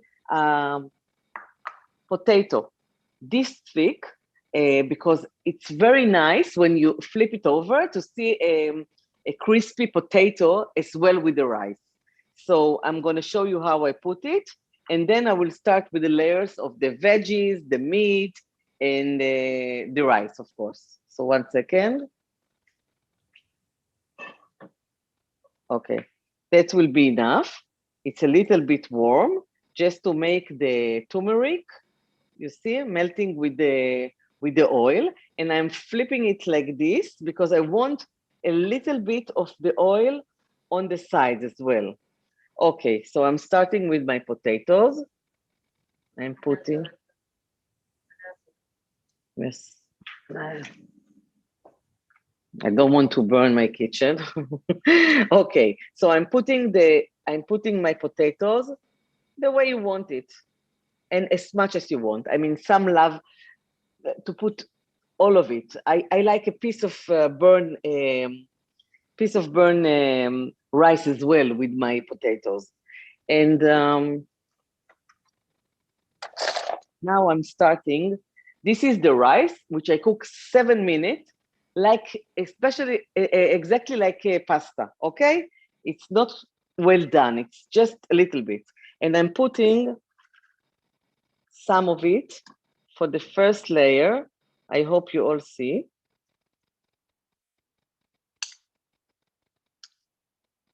And I do like this, you see? I want some of the rice to go with the potatoes. Okay, so this was the first layer. And now I'm starting to put first layer. I will put carrot, which you see, it's like a cubes. And with a little bit olive oil, I caramelize it. And of course, turmeric, because the Persian love turmeric and it's very healthy, so it's good. And I'm doing the first layer. I will put generously my carrots, which will be a lovely color while I'm going to turn it. Okay. Okay. Now, I have here meat, a shoulder cutting like cubes, not very big. I will show you the size. And I was cooking it long way until it's really soft. And the uniqueness of this, of the taste is I cook it with pomegranate paste. You can buy pomegranate paste. It's very Persian. And I'm making it myself. You just take pomegranate juice, fresh, and you cook it slowly, slowly, and it's becoming amazing sauce, sweet and sour. And then you add a few cups of a tablespoon of it to the dish, and it's amazing meat. So here we have it, and I'm putting my cubes like this. I hope you're gonna see. Okay. I don't want to put too much meat because I don't want it heavy. I just want a little bit in the middle to feel the taste of the meat. It's like, it's a side dish. It's not a main dish. So it's not heavy on the meat, okay? We are doing now the raisin, handful, okay? This will give the taste a little bit sweetness. And with the pomegranate, with the carrots, just imagine the taste. And fresh cumin seeds, which give the best zest to this dish. So I'm taking like a teaspoon and I'm putting it over, maybe a little bit more. That's it. This is the complete one layer, okay? Now I'm going back to do it exactly the same. So I have my rice here. And I'm using, not a Persian even, I'm using basmati rice or jasmine rice or Persian rice, but make sure it's a good one. Because the Persian has like 2,000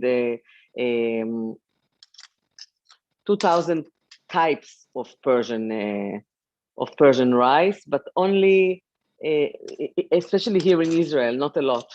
And most of them are not good. Okay, another layer of white rice.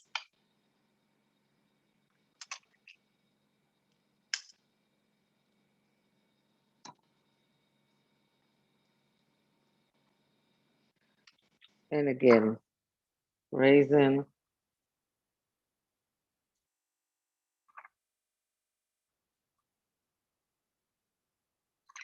Carrots. Oh my God, actually, okay. Sorry, now you can see. Okay.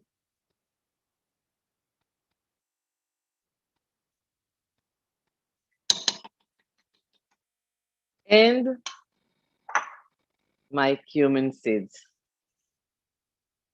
Okay. So Rotem, while you're doing that, can you tell us the carrots, are they raw or cooked already? And the potatoes, are they raw or cooked?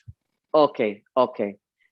The potatoes, first of all, raw completely. Just potato, and I don't want it too thin because it will burn. I want it this size, and this like centimeter size.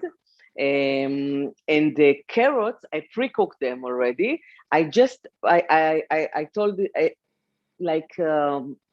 because they are like small cubes, maybe 5 to 6 minutes on the stove with a little bit of olive oil and a teaspoon of turmeric to get them a nice taste.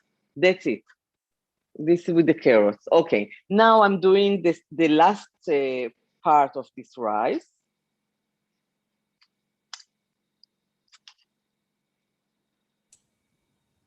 Okay.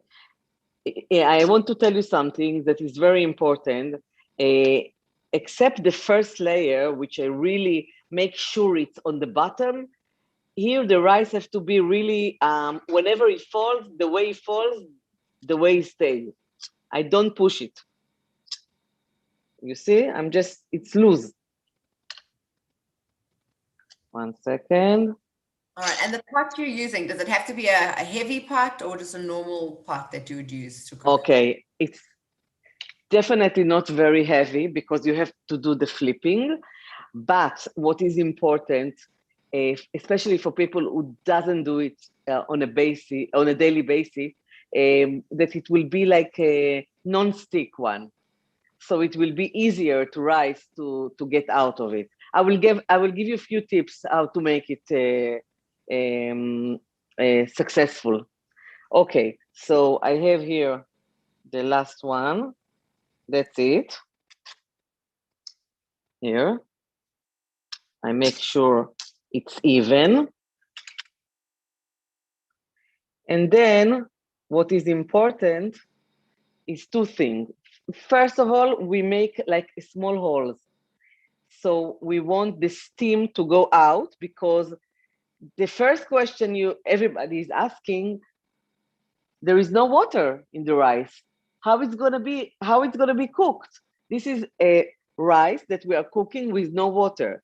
And this is steaming, because this is the method, because there is a lot of water in the rice for the first time we cook it. And this is enough. Now the oil will do the job. We're gonna put it now as is. First, cover it very well. I will show you how you do it. 1 second, coming. Okay. This, my grandmother used to do it, and I'm doing it. You put a towel, clean towel, on the top, because it's steamed, right? And then you cover it very well, and you put it like this.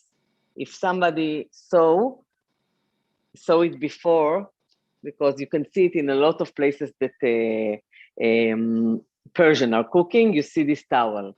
And some of my readers even sent me a special one.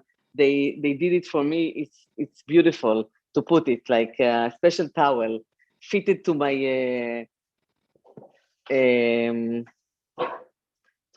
to my pot. Okay, so this goes now. You remember the 7 minutes to cook the rice? Again, 7 minutes on high heat, really high heat. We want the bottom to get the crust, and this will give us the beginning of the crust. And we started with this. After 7 minutes, we put it on the lower heat we have in the stove. Really, really very low for another 50 minutes to an hour. In the middle, we will open and we will put a little bit of oil with turmeric on the top, just to get it a little bit moist, so it won't be dry. And then we close it immediately, and we get another 20 to 30 minutes, and that's it. My rice cake will be ready. Now you can make the rice cake with any layers you want. Today I gave you the meat, carrot, and all the sweets that we have. It's for Rosh Hashanah, but you can put layers of greens, cilantro, basil, whatever, parsley, whatever you want, mint, or you can put red sauce. You can put, I have here in my book 20 recipe of this rice. So you can amaze your friends with any taste you want. Okay, so I'm gonna put it on the high heat, okay? 1 second. While you're doing that, Rotem, there's a question. What meat did you use? Is it lamb or beef? Okay, I used beef, and I used the shoulder. And this is the part that I like the most because it's really soft and nice. But lamb is amazing as well. And chicken will be great, really will be great. You can take leg of chicken or thighs, and you cook them as well before with the pomegranate, and then you add them to the rice. It's amazing. And you can skip the meat as well. You can put only veggies, which is nice. You can do it like vegetarian, of course. And another question came in, what oil did you use? Is it olive oil or canola? Okay, a good question, because, my grandmother, she used canola oil, of course. She would die if she see olive oil. And I'm telling you that I'm using olive oil now. But it's great both ways. It's really, it doesn't matter. If you like even grape seeds oil, it's good. It's very good as well. Avocado oil even. Of course, the tradition is the regular oil. Fantastic. Okay.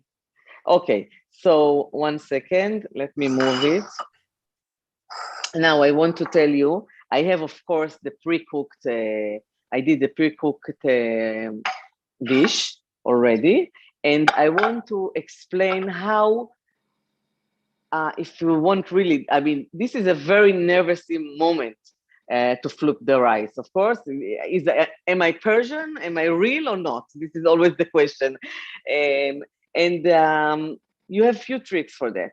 First of all, when you take this, the pot out of the heat, out of the fire, it's very important that you put the bottom of the pot in a cold water, and the differences between the heats make it loose, so it can go out. Okay, this is very important to make. You just take I don't know, even just a plate with cold water, and you put a little bit, just the bottom. So I'm bringing my ready one. You see, this is another pot, and I will open now. I hope you can see. Let's do it like this.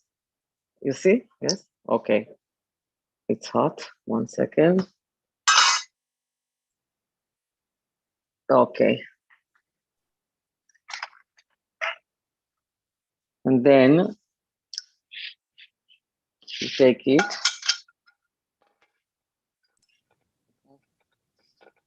second. So this is the big test. This is the big moment. This is the big moment, especially with all the audience. A little prayer, Persian prayer. 1, 2, 3. Wow. 1 second.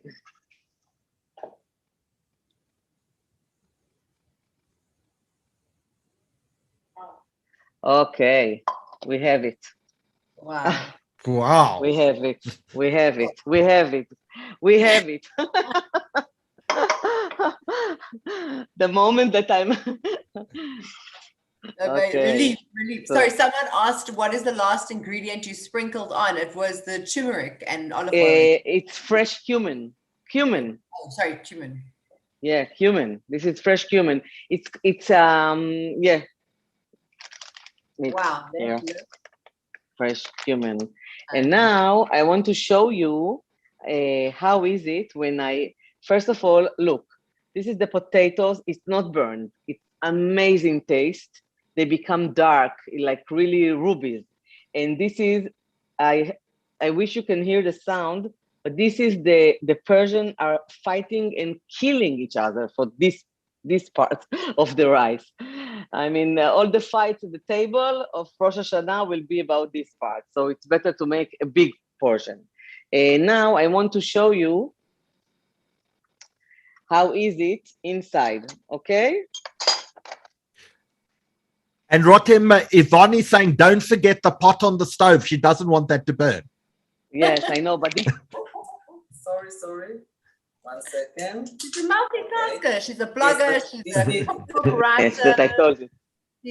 She's everything. No, this is 7 minutes. In 2 minutes, I'm gonna do it on a very low heat. Okay, so we all want to see how is it inside. And the way to serve it is really to crush it like this. So I want to see the layer, you see? Okay, we have here the meat, which is soft. We have here the carrot. Oh, this is the cumin seeds, the smell is so good. And wow. Okay, I will bring a plate, a small plate. 1 second. Dina, it's worth going into quarantine just to be able to go taste Rotem's food. Absolutely. Well, she promises to feed me. I'm also there. Okay, so each one gets, let's say, you just dig in. You can see. Okay. This is whoever, everyone in the family holds back, so everyone just goes straight for the exactly. rice. And then I cannot even, this is the way you eat it. I mean, with the hands. Okay, I have to try. We insist that you try for us. Wow.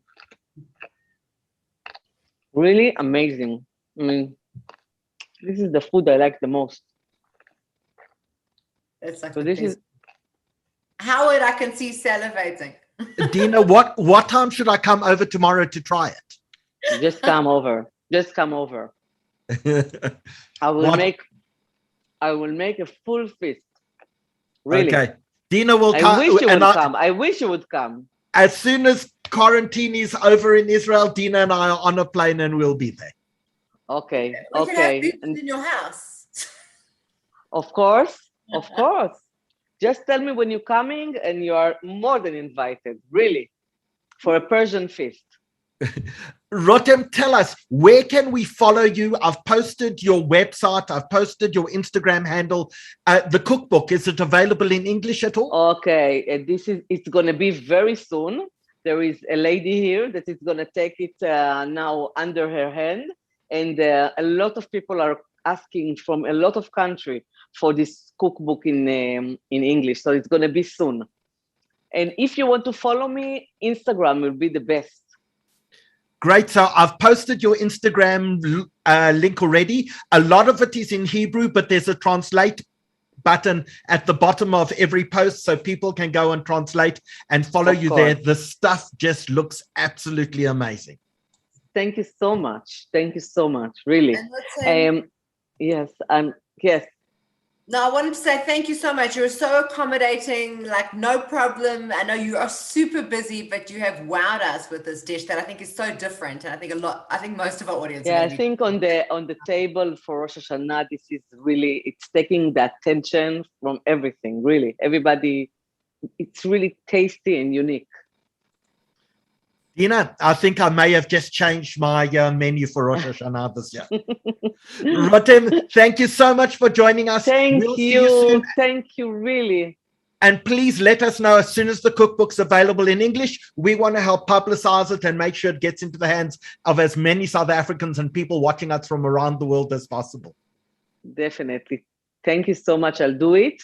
And happy Rosh Hashanah for all of you. Great show. Shana Tova. Shana Tova. Chag Sameach. Bye.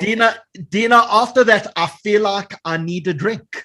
I know you do, but what has happened is that we've got to cross to Brooklyn because I know Rail is supposed to be next, but Liz is waiting very patiently all the way from Brooklyn, New York, and time is also fleeting. So we're going to bring Liz up first, just to come up into the screen. Liz, thank you, all the way from Brooklyn, New York.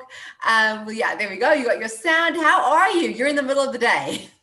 We are in the middle of the day. It's great. It's been really hot here because we're in the middle of summer in Brooklyn, and today cooled off. So I'm in a good mood. I'm feeling awake. I'm feeling up. I'm feeling ready to go. All right. So Liz, you are world renowned. You literally made the top 30 under 30 on the Forbes list. You're known for all the work you do in social and community, but you also like to take all the old Ashkenazi recipes and make them modern. And you've got a cookbook which does exactly that. Tell us about it. Well, I would just say we're going on quite a journey from Rotem's presentation to the food that I do. We're going to Eastern Europe, to Central Europe, and then also to the Lower East Side of New York City. And I in the United States, vast majority of Jewish people are Ashkenazi Jews. And about a decade ago, my business partner and I really found that people in our generation were not cooking traditional Ashkenazi foods anymore. They were kind of like, we don't want kugel, we don't want chopped herring, we don't want chopped liver, we don't want gefilte fish. And we went on a mission to change everybody's mind about that and get people excited about it again. So it's been a decade of that, Liz, my mother tells me that gefilte fish is just too hard to make. Is that true? Well, I think you're about to find out, Howard, how easy it is to make. So I think that in the age before there were any food processors and before you could buy a fish already cut up, yes, I do see the challenges why the average cook might be intimidated. But luckily, the modern world has made it very easy for us to make gefilte fish. And so you all have no excuse not to make your own. And it's so much more delicious when you make your own. So now your gefilte fish you're making is a loaf. Yes. I think most of us this side grew up with balls with a little carrot kippah on its head. Well, I'm going to show you both. So you'll see that I'm going to show you both ways, and we're going to use the same mixture of fish, which we can either bake or we can poach in a broth. And so it's totally up to you. And the one thing is, part of the beauty of the loaf is that you don't need to make your house smell like, the fish broth that you're cooking, and you just pop it in the oven. But I totally get it that for some folks, it's got to have that look and feel with the kippah on top. And I think whatever works for you is great. And I still think that you will find after seeing me make it that it's easier than you think. So, Liz, one of the things that I've never understood, like you can go throughout South Africa, there's wonderful Italian restaurants and Thai restaurants and French restaurants, but Jewish cooking has never been seen as haute cuisine. Like in South Africa, there are no real Jewish delis. Maybe there's one in Cape Town, but there are no Jewish delis. There's nowhere really in Johannesburg you can go and sit down and have a pastrami on rye or gefilte fish or your chopped herring as part of a meal. Why hasn't Jewish cooking caught on? And is that a uniquely South African thing, or in America is it different? Oh, Howard, I basically could talk about this exact topic for several hours. So I'm going to give you the really short version that I think I can do. So one thing that's true is that the Jewish deli that you know with the pastrami sandwich, that is actually an American institution. So if you see it somewhere outside of the United States, that is because it developed and grew up in the United States and then was exported. No one in Eastern Europe was ever eating a giant pastrami sandwich. That is not something that existed. The Jewish deli is an amalgamation of the Jewish diaspora, the Jewish Ashkenazi diaspora that came to New York and kind of brought all these different traditions together and met the German delicatessen tradition that already existed in New York City. So that kind of sandwich shop, hot sandwiches on bread, that was really something that became popular in this very unique context that we have here in the United States. And luckily the food is so good that it caught on. And of course, that became a place where you would be able to eat also foods like gefilte fish or knishes or kasha varnishkas or chopped liver.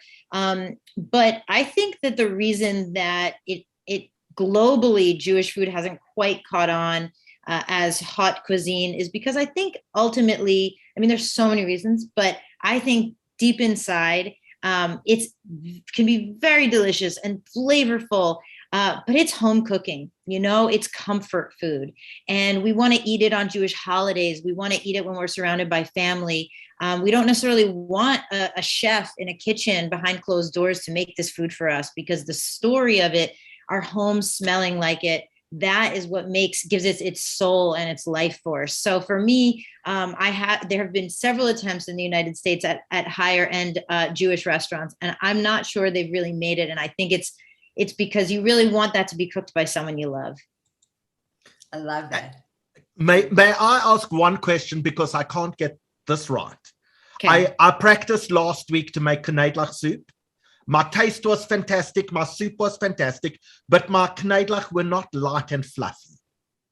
What is the secret of taking my recipe with the flavor that I love, which has got cinnamon and ginger in and ground almond, the way my baba used to make it, but the texture isn't the light and fluffy texture? How do I take that flavor and put it into a light and fluffy texture? Well, I'll just say, Howard, I like a little denser of a matzo ball, so I'll take your knedlach just as they are. I think I'll like them that way. But if you want them to be light and fluffy, there's two things I could say. One is going to be using some baking powder in your mix can actually help a lot. They say bubbly water. Don't believe the hype. That's not true. But baking powder actually has the chemical reaction that it will help make it fluffier. Not too much, but just a little bit. And the other thing is that I'm not sure what your egg ratio to matzah meal, I don't know what your ratio is, but I find if it's a looser mix to begin with, I will end up with a fluffier matzah ball. So if you are packing those balls, those knedlach in, and they're very, very tight, I would say the next batch you make, add another egg and loosen it up.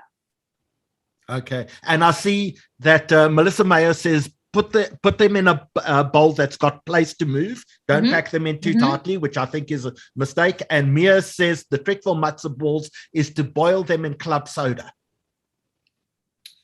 I support you, Mia. It's never worked that well for me, but I believe it. And I think combined, all of these things work. I really do. So Howie's going to try it next. Dina, Mia says it works every time, so I'm going to try it too. I'm chalishing. Shall we watch some gefilte fish? Let's gefilte. Let's do it.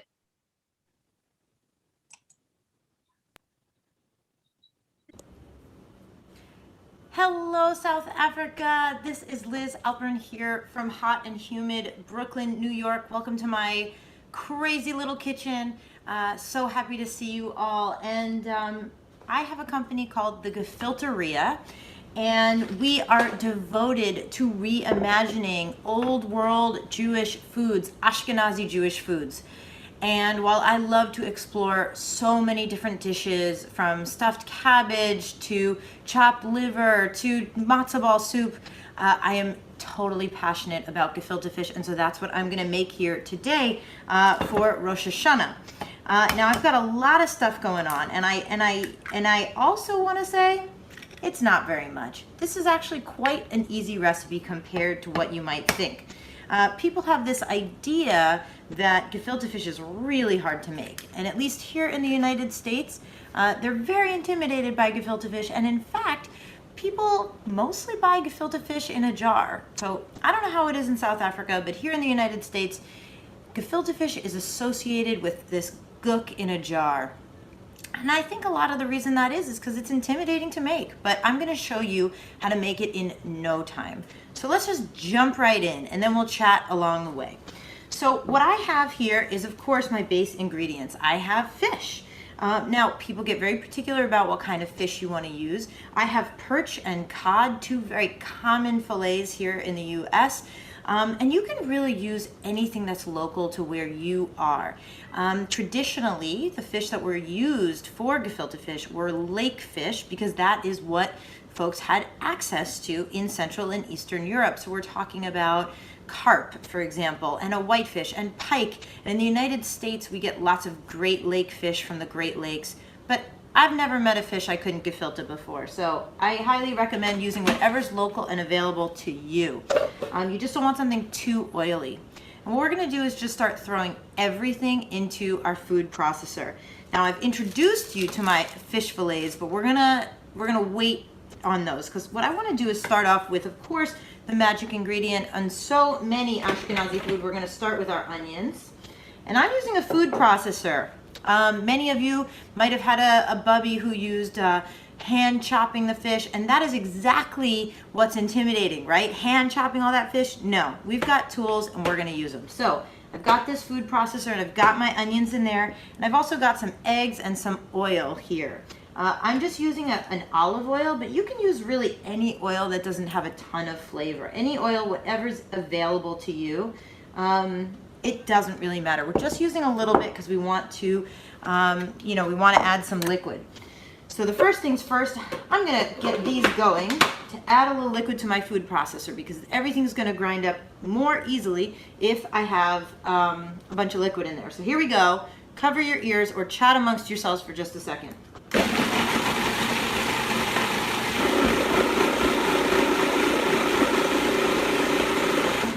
Perfect. So I've got all that awesome liquid going on, and I want the onions to get chopped up, but they don't need to be perfectly chopped. We just want to release the juices. So I've got my full fillet of fish here, and my recommendation is to just chop it up in some small little bits. It's going to chop up more easily that way. And again, this is all about making things easy for ourselves. We are going to make the quickest, most delicious gefilte fish that you've ever had. All right, let's do that. Now here's my perch. Beautiful fresh fish from my fishmonger today. I love going to the fishmonger and seeing what do you have, and then just using it, just like my grandmother did, just like my great-grandmothers did. What do you have right now? What's fresh? What's good? What can I use? So I'm just chopping it up. We're gonna toss it in there, and we're gonna let it go while I wash my hands, all right? Everybody ready for this? Again, perfect time to get involved in the chat. Woo!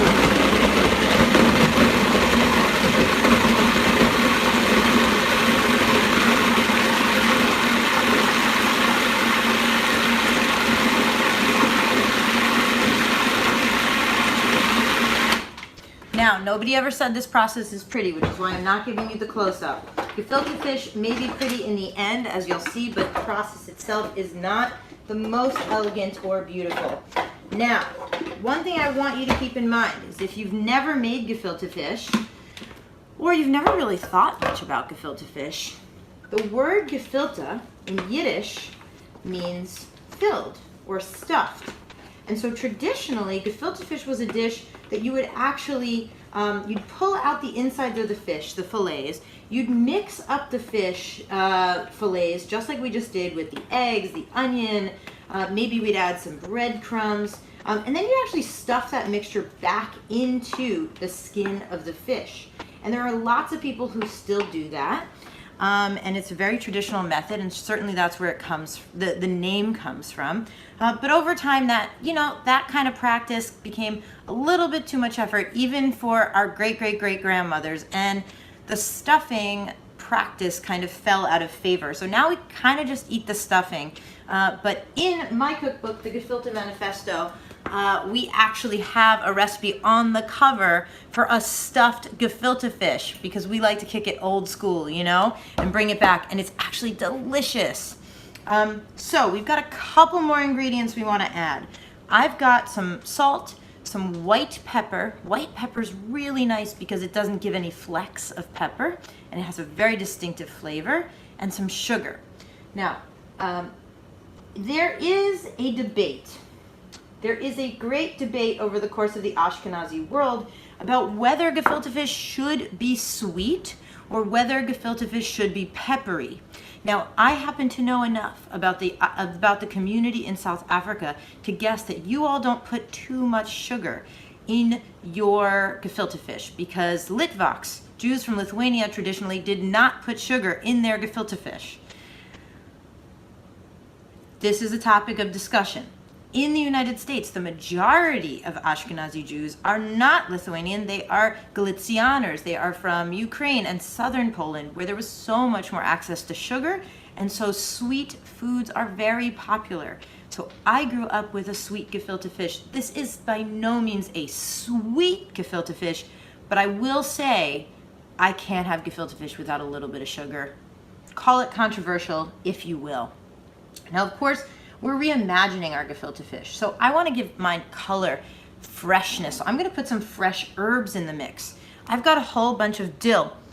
One of my favorite smells of the Ashkenazi kitchen is fresh dill. Now, you can put anything. You could put parsley. You could put any kind of herb that you have growing maybe in your garden, whatever's in season.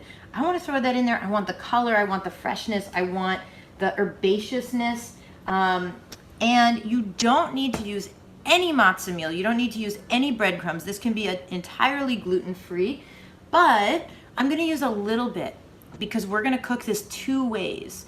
And when I poach it, which we'll get to in a second, you will find that it sticks together a little better if I've got a little matzah meal. So I actually just crushed this whole squares of matzah in my food processor right before I got the fish in there.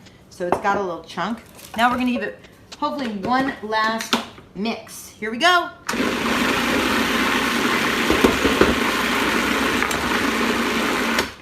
Gonna stop, make sure it gets all mixed up so that everything can get mixed up. Now I want it to be, in the end, the texture I want is a little bit firm, right? I don't want it to be too loose or liquidy. But I want it to be pliable. So I'll show you. I like to call it like a loose paste is sort of the texture I'm going for. This is just going to take a couple tries, and then we'll finish it off in a bowl.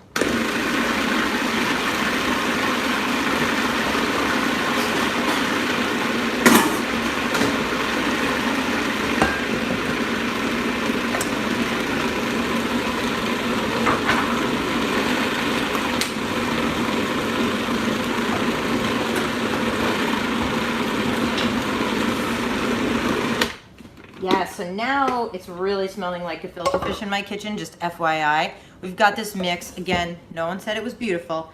I like to always put it in a little bowl and make sure I give it a really good stir, because I want the salt, I want the pepper, I want everything to get evenly distributed if it can. And this food processor can only do so much. But what I love is I can see all those flecks of green, which I'll show you in a second.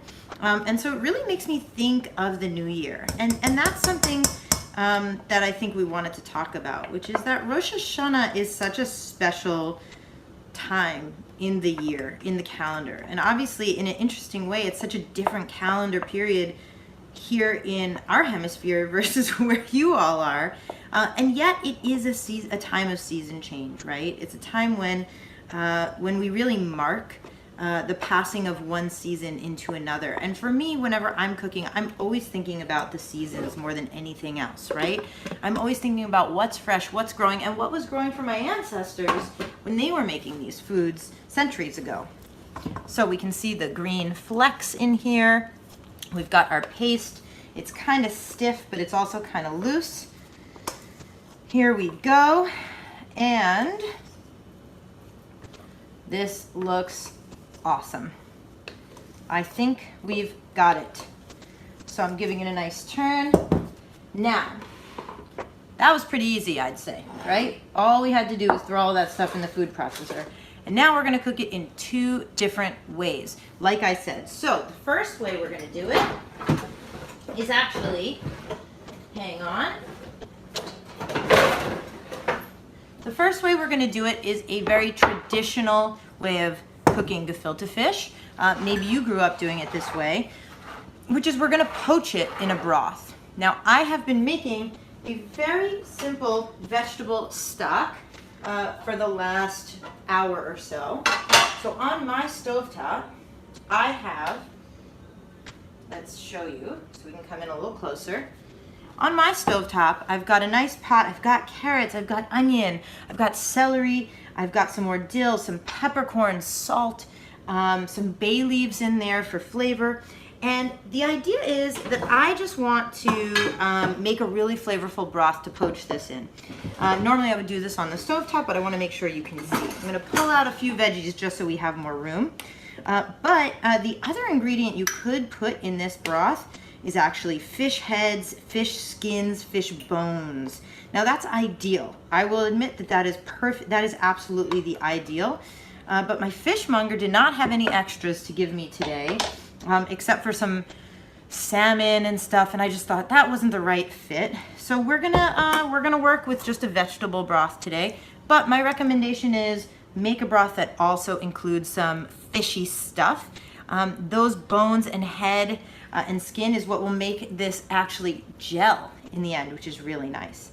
So now I'm gonna make a little ball. I actually think it's great to wash your, get your hands a little wet before you can. And I'm gonna plop it in there and we're gonna cook it on the stove.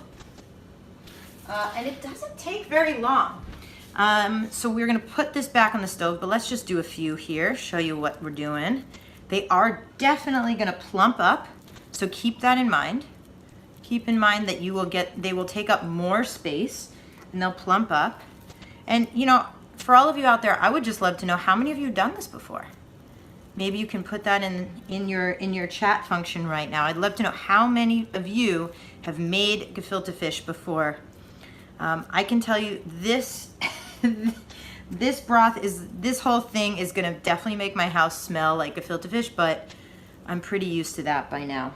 All right, so we've got a bunch in here. Gonna give my hands one more wipe down here. Here we go.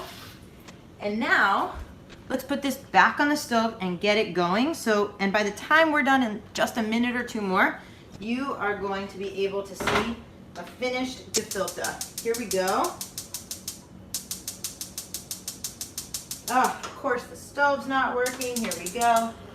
All right.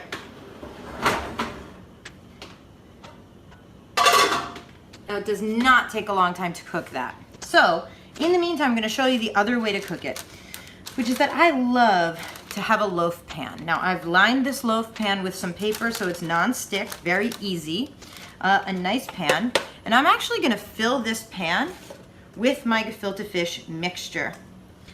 And this is maybe not a way that you've seen gefilte fish cooked before. Maybe you have, I don't know, you tell me. But I'm gonna put this in the oven.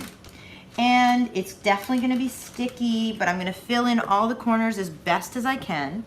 And what I love about putting it in the oven is that you really get to, you get a more elegant experience when you open it up, right? So you get to actually slice it into these delicate, beautiful slices and plate it. And it kind of looks like something you'd serve in a fancy restaurant, between these herbs, between this slice of fish that you get on your plate. Maybe you're gonna plate it beautifully with a piece of lettuce or and then some colorful horseradish on top. It really just takes it to another level. And one of the things that we try and do at the Gefilteria is really just reimagine the tradition of eating it. How can we make a dish that we associate so closely with, you know, with one look, one feel, and make it feel nicer, make it feel fancier, bring it to the next level. And I find baking it, first of all, the flavor is outstanding. And second of all, you really can control that elegance, right? And I know that we get a lot of oohs and ahs when we put this on the table. So I'm just filling this loaf pan. You can see I'm getting in all the corners. I'm going to smooth it out on top. I want it to be as even as I can. It's not going to change much. So whatever it looks like now is probably what it'll look like in terms of the texture on top, but that's okay because folks are going to get a slice, right? And I'm just going to bake this in the oven for not very long at all. About 30 minutes until it's totally cooked through, maybe 40, depending on how much fish and how your oven is working. And then when we take it out, we'll be able to let it cool completely before slicing it. So that is what I have to say to you. Let's pop it in the oven and take a look at our poached gefilte fish balls that we already have going on, because we are already there. It really takes so little time. Let's do it. Let's check it out.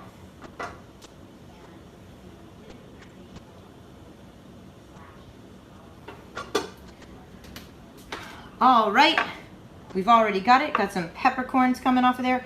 Now there's lots of different shapes, lots of different ways to do this. People certainly will shape it into a little bit more of an oblong. I actually like a more round shape that looks a little bit more like a matzo ball, believe it or not, but it's really up to you and what do you like. And let's just take a look at this beautiful ball. It's moist, it's soft, and it already in just a few minutes it's almost entirely cooked through. So what we can see is my house smells delicious. I've got gefilte fish in no time. I'm gonna give these gefilte fish balls maybe another 5 minutes, and I'll pop that loaf out of the oven eventually and let it cool and slice it up. And so I hope that today I have demystified gefilte fish a bit for you. I hope it's maybe a little bit less intimidating than it was, and I hope I inspire you to make it this year. So thanks so much, and Shana Tova from Brooklyn. Wow, Liz, that looks unbelievable. But I want to ask about one missing ingredient. You didn't put saffron in.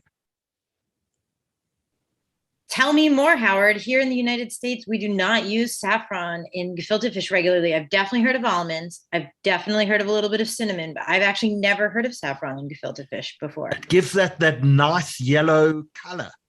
I love it. I am gonna make a lot more between now and Rosh Hashanah, so I'm gonna try it. I actually have some beautiful saffron at my home that was gifted to me, so this is a good reason to put it to use. Sure, I've never heard of saffron, and I know for a fact my family do not use herbs. They're like very basic on the fish and all of that. So I think herbs in it is actually such a nice sort of addition. We're getting a lot of questions about carrots. Why have you not added carrots? So there's a lot of questions about carrot, and I think first of all, if you want to add carrot, totally go for it. This recipe works great with a little bit of carrot. I absolutely love the color that carrot adds. What I don't think is that carrot adds a ton of flavor at this point. I just don't think it makes a huge difference in the flavor. So for me, I only want to add something if I think it has, if it's going to really add something. And I use those, like a lot of people were saying they love to put the onion skins in the broth, and I do too. So I love that brown color. I don't really need the orange color. So much of this though is what we grew up with, right? So much of it is like, this is what gefilte fish looks like to me. I didn't grow up with carrots and gefilte fish, so I never feel like I'm missing it. But again, I also don't think it adds a ton of flavor. However, the carrots from that broth that I was cooking, I will definitely be slicing up and placing on top of each piece for sure. Well, that's how you recognize a gefilte fish in the ocean. It's the one with the carrot on its head. I see there's a question about freezing it, and I just have to say, absolutely, you can freeze it. And what I made in this video a day or so ago is in my freezer now, and my mom and dad will be enjoying them for Rosh Hashanah, for sure. I see Valerie in the chat says she makes her gefilte fish, in fact, with salmon. Yeah. And she's tried a recipe from the New York Times, and she says she loves the color with the carrot and the topper, and she serves them with horseradish grain. I think it's great. And actually the gefilte fish that we make, Gefilteria makes one that we sell, manufactured and sold in stores. And that one, we do use salmon in it, and I love it. And I love the color. I love the flavor of it. And I recommend it. Salmon is not very local here. So again, I'm always just trying to use what's the fish that I can get that I know was caught 2 days ago or yesterday. But I think salmon gefilte fish is amazing, and I love the look of it. And lots of people coming in to say, instead of saffron, you can also use egg yellow and turmeric in order to get the color. Yeah. A lot of turmeric. But Liz, I want to ask about the cooking book. Is it available in South Africa? It is. You know, I had the pleasure of being a part of Limud South Africa. I think it was 3 years ago now. Maybe it was 4 years ago. Time is flying.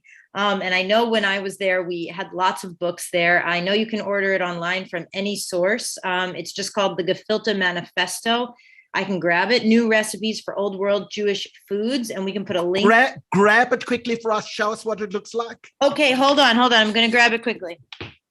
While she's running, I just want to say thanks to Selwyn Struck. So he said, yes, my late grandmother used to make like literally just tons of gefilte fish for every single chag. I remember like these huge, like, I don't know, trays of gefilte. So thank you, Selwyn. The Gefilte Manifesto, I think it was at Exclusive Books, if I remember correctly. If not, we can order it online. How else can we follow you? Well, I think you can definitely follow on Instagram, which is at Gefilteria. I'll put it in the chat now. We're on Instagram, we're on Facebook, Gefilteria, and on our website, which is gefilteria.com, we have an email list.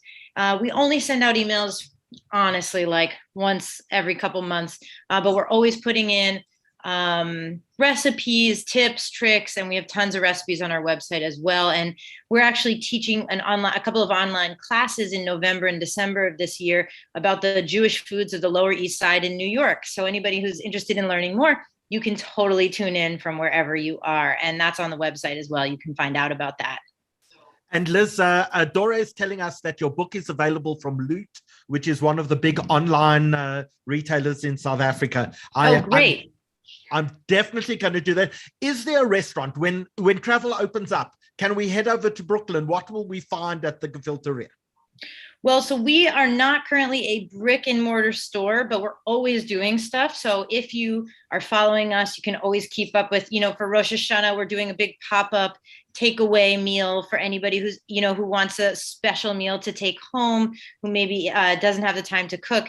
Rosh Hashanah actually for us this year falls on another holiday. So it's a little bit crazy on Labor Day that we have here. So we don't have a brick and mortar store, but our stuff is available in other stores and we're always doing lots of stuff.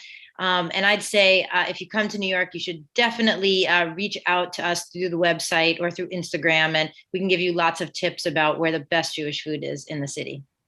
So Liz, Vivian Udakin, who runs Book Dealers, which is in Bluebird, very close to where both Dina and I live, says she's got a few copies of the book in store. So fantastic. So definitely going to be popping in first thing tomorrow. Viv, I think you're open on a Sunday. And if you are, please keep me a copy. I'm going myself to go buy tomorrow morning. Great. The Gefilte Manifesto. And you make it look so easy, Liz. You're amazing. Thank you. It is that easy, I promise. It's, but I've also been doing it a long time, so I'll admit it. Thank you so much. Thank you so much for tuning in and enjoy. I hope the weather is great in Brooklyn. At least you've got warm weather. We're still freezing here. Right. We're almost too warm. Yes. All right. Well, Shana Tova, everybody. Thanks for having me. Good to be back virtually here in South Africa. Come visit us again soon, please. I definitely will. Can't wait. Thanks. Good night. Thank you. Good night. So Howard, now are you feeling thirsty? Dina, I'm feeling starving. I've been thirsty the whole night. I think I'm going to be eating my way through the next few weeks of Yontif. I know, but I love the old world tradition that people are still making stuff because my kids don't even know what half of it's called, so it's great. My taste buds are stuck in the shtetl. I just love that food. And Rail's sitting up over there. He's got our special surprise cocktail for Rosh Hashanah. What do you Rail, we've kept you so late, but I have to show your advert first because when we showed your adverts 2 days ago, I absolutely fell in love. These are the most sensual, erotic, unbelievable adverts. Can I show quickly your advert? Then we're going to talk for a minute about your new bar academy, and then we're going to have a drink, a Yontif cocktail. Amazing. Thank you. What do you say we try a little experiment? Let's test some taste buds. To begin, we need to pack a punch. Rich, heartwarming, vigorous. A few drops will set the scene and lay a magical foundation. Then there's a flair, alchemy, infused with original sin. It's fanciful, it's disruptive. But if you get the balance just right, add some fuel to the fire, you'll create the experimental, an exceptionally balanced conversation piece. Rails, your adverts are absolutely amazing. Just very quickly, remind us, you spoke 2 nights ago, well, 3 nights ago, about your new bar academy. If I want a new job, a second job, or if I'm coming out of school and I want to go traveling and I want some skills, I can actually sign up and you're running a bar academy either online or in person, and to give me the skills to be able to go and actually be employed. Yeah, that's it, 100%, Howie, thank you. So if you go to thirst.co.za, there's a tab for the academy. Alternatively, you can go to thirstacademy.co.za, and there are a few different courses. You can do one as a cocktail course, which is just a basic introduction to cocktails. There's one which is an introduction to bartenders. There's even a barista course if you want to learn how to make a really good coffee, if you've got a industrial machine at home or a semi-industrial machine at home. And then we've just recently launched an online training academy where you can do everything in your own time at your own pace. Amazing. I certainly hope many people watching sign up and actually do that, both the barista and the bartending course. But when you were on, Dina and I set a challenge for you. We wanted a cocktail for Rosh Hashanah. So what are we making? Yeah, so today I've decided to actually make 2 drinks. I'm just chilling my glasses, just because I know Dina had certain requirements and you had the 1 or 2 ideas there, Howie. So I thought I might as well give you one of the best of both, and they'll be really quick and easy to make at home. And first, what I'm going to do is I iced up my glasses, I just chilled them. Add some ice to my shaker. Sorry if it's a little bit noisy, but ice is very important. If you can see that, yeah. So first, what we're going to do is this one's called apples dipped in honey, and we're going to start off with some Don Julio.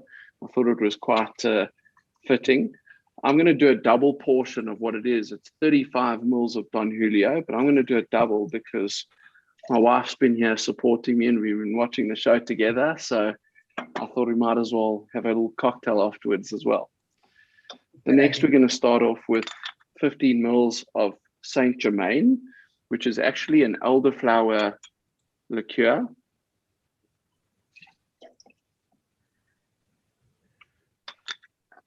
Then we got 5 mils of freshly squeezed ginger.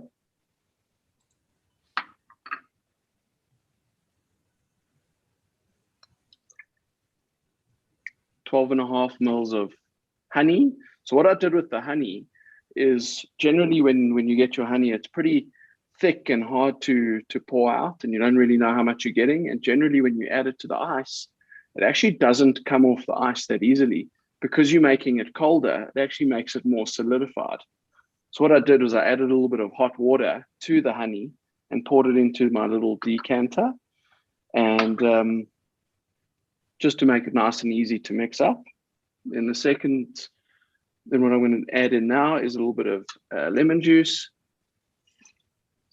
17.5 mils, just over half the shot, and 50 mils of cloudy apple juice.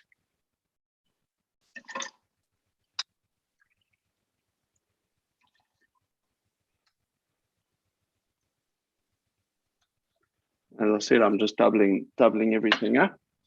And then I've got the secret ingredient here, which is actually called foamy. But generally, if you shake up a cocktail with pineapple, you'll get the same effect that you'll get with this. Alternatively, you can use egg whites, or you can even use cellulose, which is also a really great product that creates foam on the top of the drink.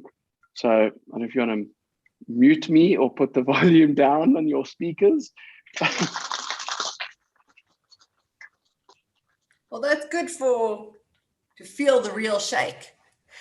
Sure.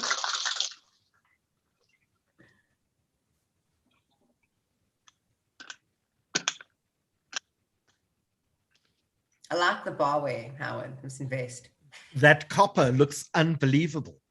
It's unbelievable. Also online. Also available online. From thirst.co.za. That's right. Especially, so one drop of foamy makes it that foamy, sure. Yeah, so you'll see it will settle. But yeah, basically it just gives it a nice head on the top, gives it a nice body. So when you're drinking that drink, it just has a nice taste and velvety texture in your mouth. So just on the shaker, if you don't have a shaker, there's also another option, which is a 3-piece shaker. Mine's a 2-piece shaker, obviously more geared to myself. Even a jar, you can just take a little jar, add all the ingredients inside and shake those up, just for those that are making drinks at home. And last but not least, I'm going to add a cinnamon and apple garnish to the top. And there they are. L'chaim. L'chaim. That's the first cocktail. The second one I thought would be pretty easy.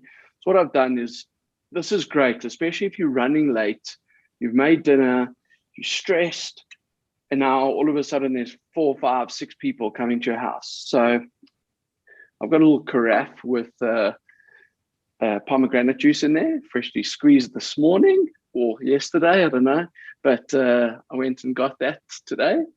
And what you can do is you can pre-do your glassware as well with some garnishes, whatever you want, freshly cut apples, pomegranates, whatever you like, put it in there. Then what you do is you can take some ice and just fill that ice in there right away.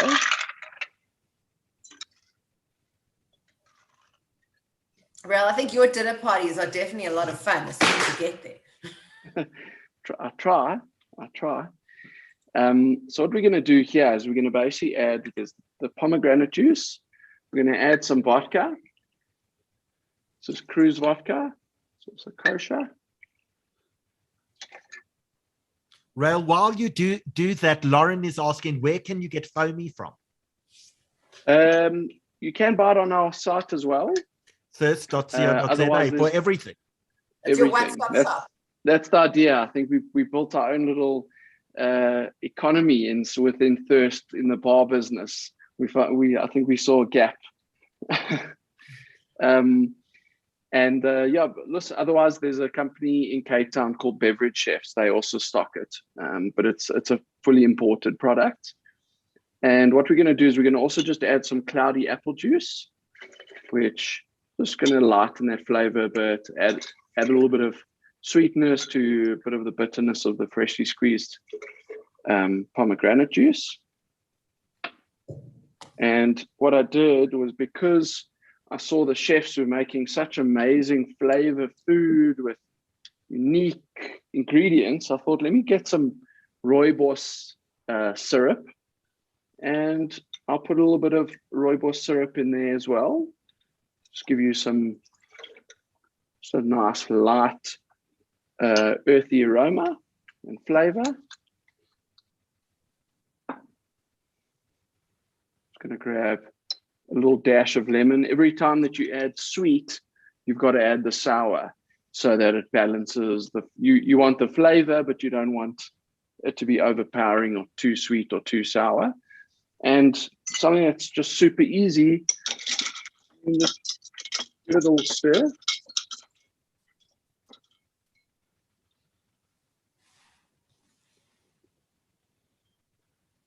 And I think that's good. And then basically you're ready to go, and you've got drinks to service 4, 5, 6 people. It's after curfew, but Dina, do you think it's worthwhile taking a risk and going over to Rael's home quickly? Absolutely. Then you can get arrested for drinking, driving, and I'm not saying we're coming home. I'm just suggesting that Exactly. maybe we go to Rail's house. and the bar looks stopped, so we're ready to go. The venue's open. And just another trick that I'd like to show you guys is if you've got a nice big jug, and something that like I like to do at home is like all the old like blueberry containers, whatever it is from Woolworths. What you can do is you can just keep the plastic instead of just throwing it away straight away, fill it up with water, and you'll get these really awesome big ice blocks. And what you can do is you just pop that straight into there. It's going to stay cold for long. It's not going to melt down the drink too much, and you're going to have a really good drink the whole night. So those are the tips. Rael, that looks absolutely delicious. Yontif in your home is clearly going to be much better than Yontif in mine, unless I get round to making those. Thank you so much. Thank Absolutely you. Amazing. Awesome. Thanks for having me. Really appreciate it. Dina, I love that. We had the apple, we had the honey, we had the pomegranate, we had that all in one. Really spectacular. Absolutely, Rael, you took the brief perfectly, and they can do anything. So the one-stop shop, thirst stock, I mean, amazing. So fantastic. Thank you, Rael. And so now, Howard, we're down to our last recipe. We are flying now to Australia. We are going to our last continent, and we are going to Lisa Goldberg from the Monday Morning Cooking Club. She's also pre-recorded for us because it is like 4 or 5 in the morning there at the moment.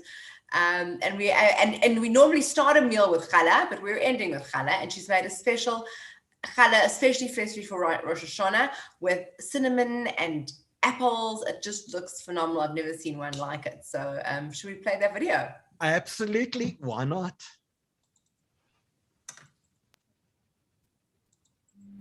Hello everyone there in South Africa.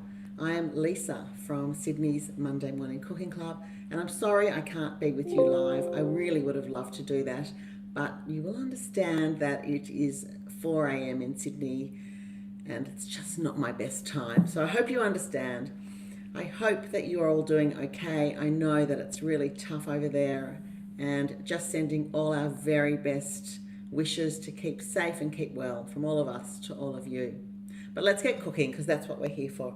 I'm going to make today a apple, cinnamon and honey challah, which is a recipe from our most recent book, Now for Something Sweet, which I just found out actually last month that Exclusive Books in South Africa now stock it, which is amazing news. Okay, so let's talk challah. This is our very first and best challah recipe that was in our very first book, from Sydney's Rebbitzin Honey Wolf, and it has been made by so many people, and it has inspired so many people to bake challahs on Friday, that we thought we would take that basic challah recipe and update it for Rosh Hashanah. And I promise you, this new version will shake up your Rosh Hashanah like nothing else. So let's start. We need flour in a big mixing bowl. And we're going to make a well in the flour. And by well, I mean we're going to make like an indentation. And I always use the water jug because that's about the size that I want. You know, it's like making sandcastles at the beach. I've made an indentation in the flour, in the mixing bowl that I'm going to mix it in. I'm going to add in my yeast. And I'm using dried yeast. And my sugar. And I'm using fine caster sugar, but if you've just got white sugar, that's also fine. So I'm putting my yeast, I'm going to put about half my sugar in. I'm going to get a wooden spoon, and I'm going to add my water to the well. So in the well I have got all my yeast, about half of my sugar, and I'm adding the water. And I just want to mix it, keeping the mixture in the well. You know, if a bit comes out, it's not the end of the world, but just try to keep it in the well, which is why I've made a really nice big indentation with the bottom of that jug. Okay, so stir that through. Okay, and if you can fit in all the water now, fit it in. If you can't, we'll add it in a minute. And now we just need to wait a minute, because what I want is for my yeast to bubble and to froth. So if you get to this stage and you go away and you come back and you don't have a single bubble there, perhaps your yeast is old, perhaps it's past its use by date and you need to start again. So there's an argument actually for doing this yeast part in a separate bowl so we don't waste all this flour. But I know my yeast is good, so I'm just going to go ahead.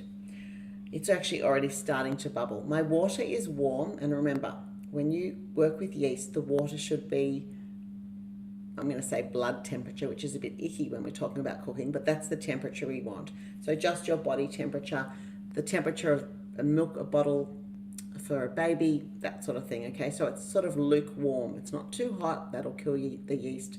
It's not too cold, that'll take too long to activate. So once it is frothed in the well, and let's assume that mine has, we're going to add the rest of the ingredients. So I have here, I have salt, I've got my remaining sugar, and in here I've got my honey, oil, and eggs mixed together. And I'm just going to break the yolks up and mix that so I don't have to chase the yolks around in that well, okay? So give that a good mix. My yolks are being very stubborn because of course this is a better job with a fork. You know that, don't you? And we're going to add this along with the salt and the sugar to the well. And just give it a stir. Okay, so give everything in the well a good mix, including those egg yolks that may not be fully mixed in with your wooden spoon. I'm going to add the salt. I'm going to add the rest of the sugar.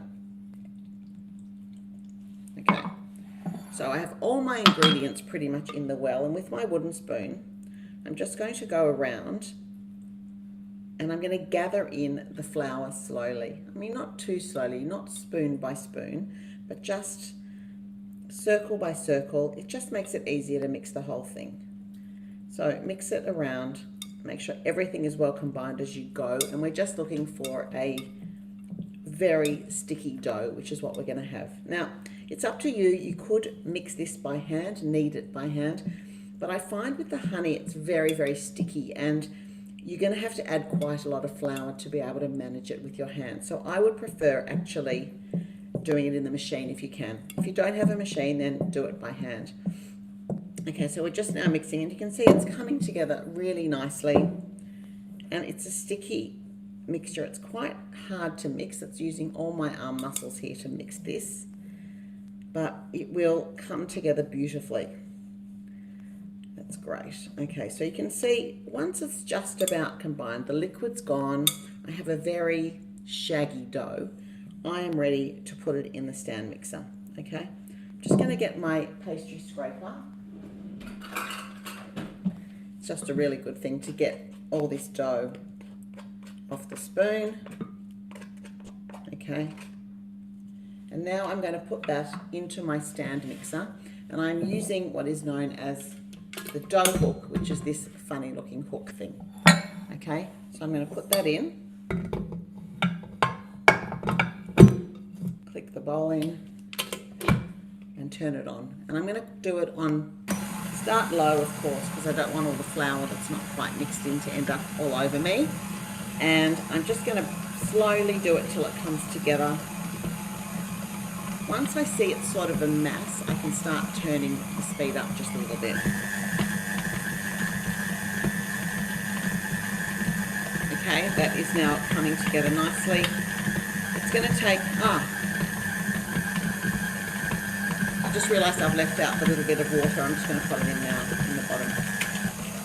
Okay, I'm going to turn it down, and that's all just going to come together. There's always a mistake along the way. Okay. So that's going to come together and form a very sticky dough, as I said. And I'm going to give it about 7 minutes in the mixer.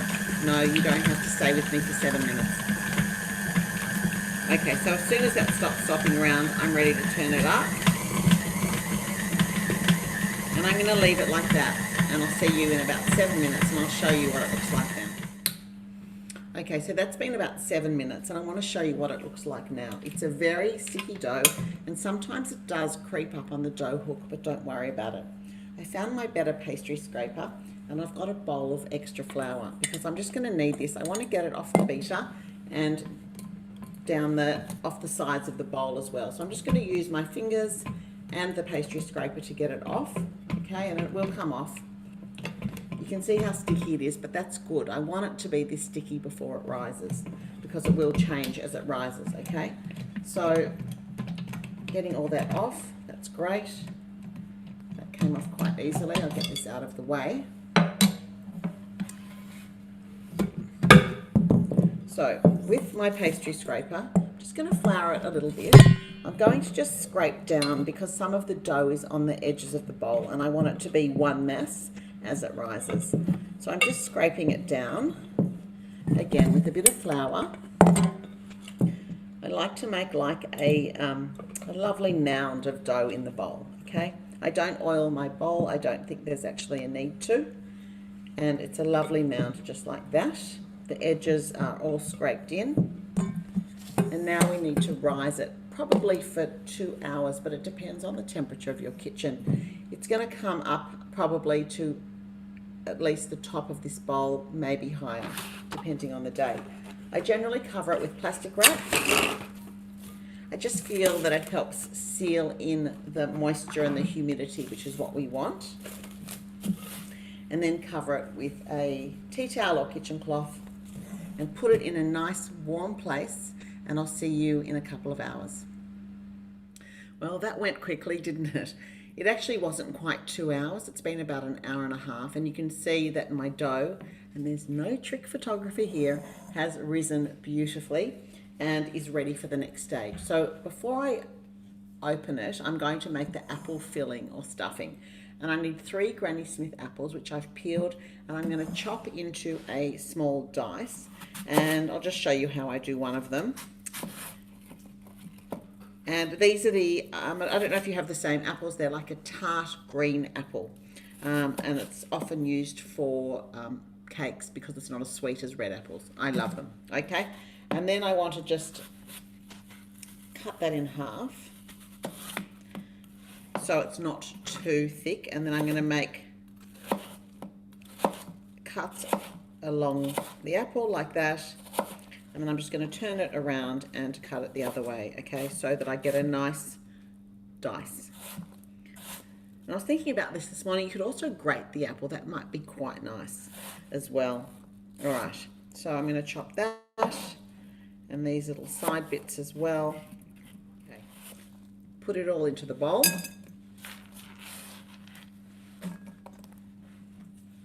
I can get rid of my chopping board. And I'm going to add, I forgot to mention earlier, some sultanas. My sultanas were a bit dry. They'd been in the pantry for a while, so I just poured some boiling water over them and let them sit and sort of get plump again. And now I've just drained them and squeezed out the juice, and they're just lovely and soft now. So sultanas, nothing worse than dry sultanas, to be honest. Sugar and cinnamon. Beautiful, beautiful flavors. And just give that a mix together. I'm just making sure that all the cinnamon and the sugar is well dispersed through the apple, okay? Yum, smells delicious, absolutely delicious. I'd also like this cooked into a butter cake. It would be just divine. All right, so I think that's good. I'm happy with that. Okay, let's set that aside for the moment.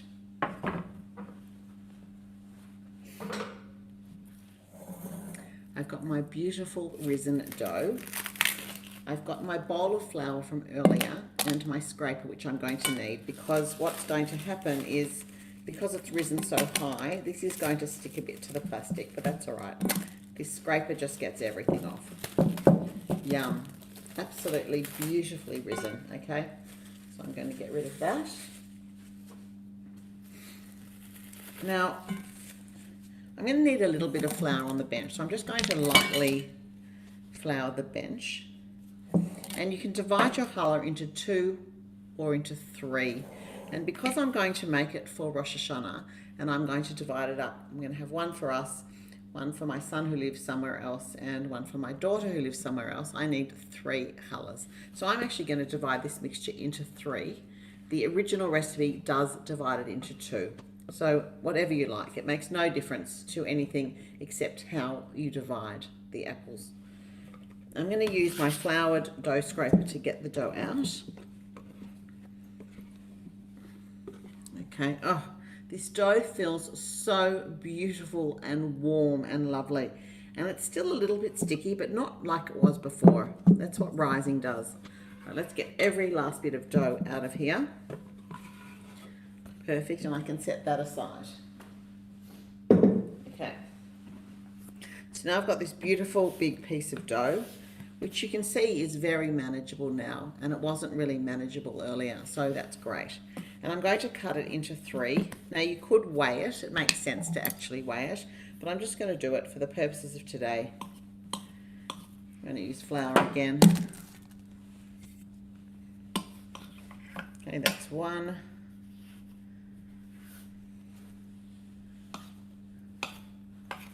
So I'm going to make 3 challahs from this dough. I'm just going to set this aside on a floured bench while I deal with one. So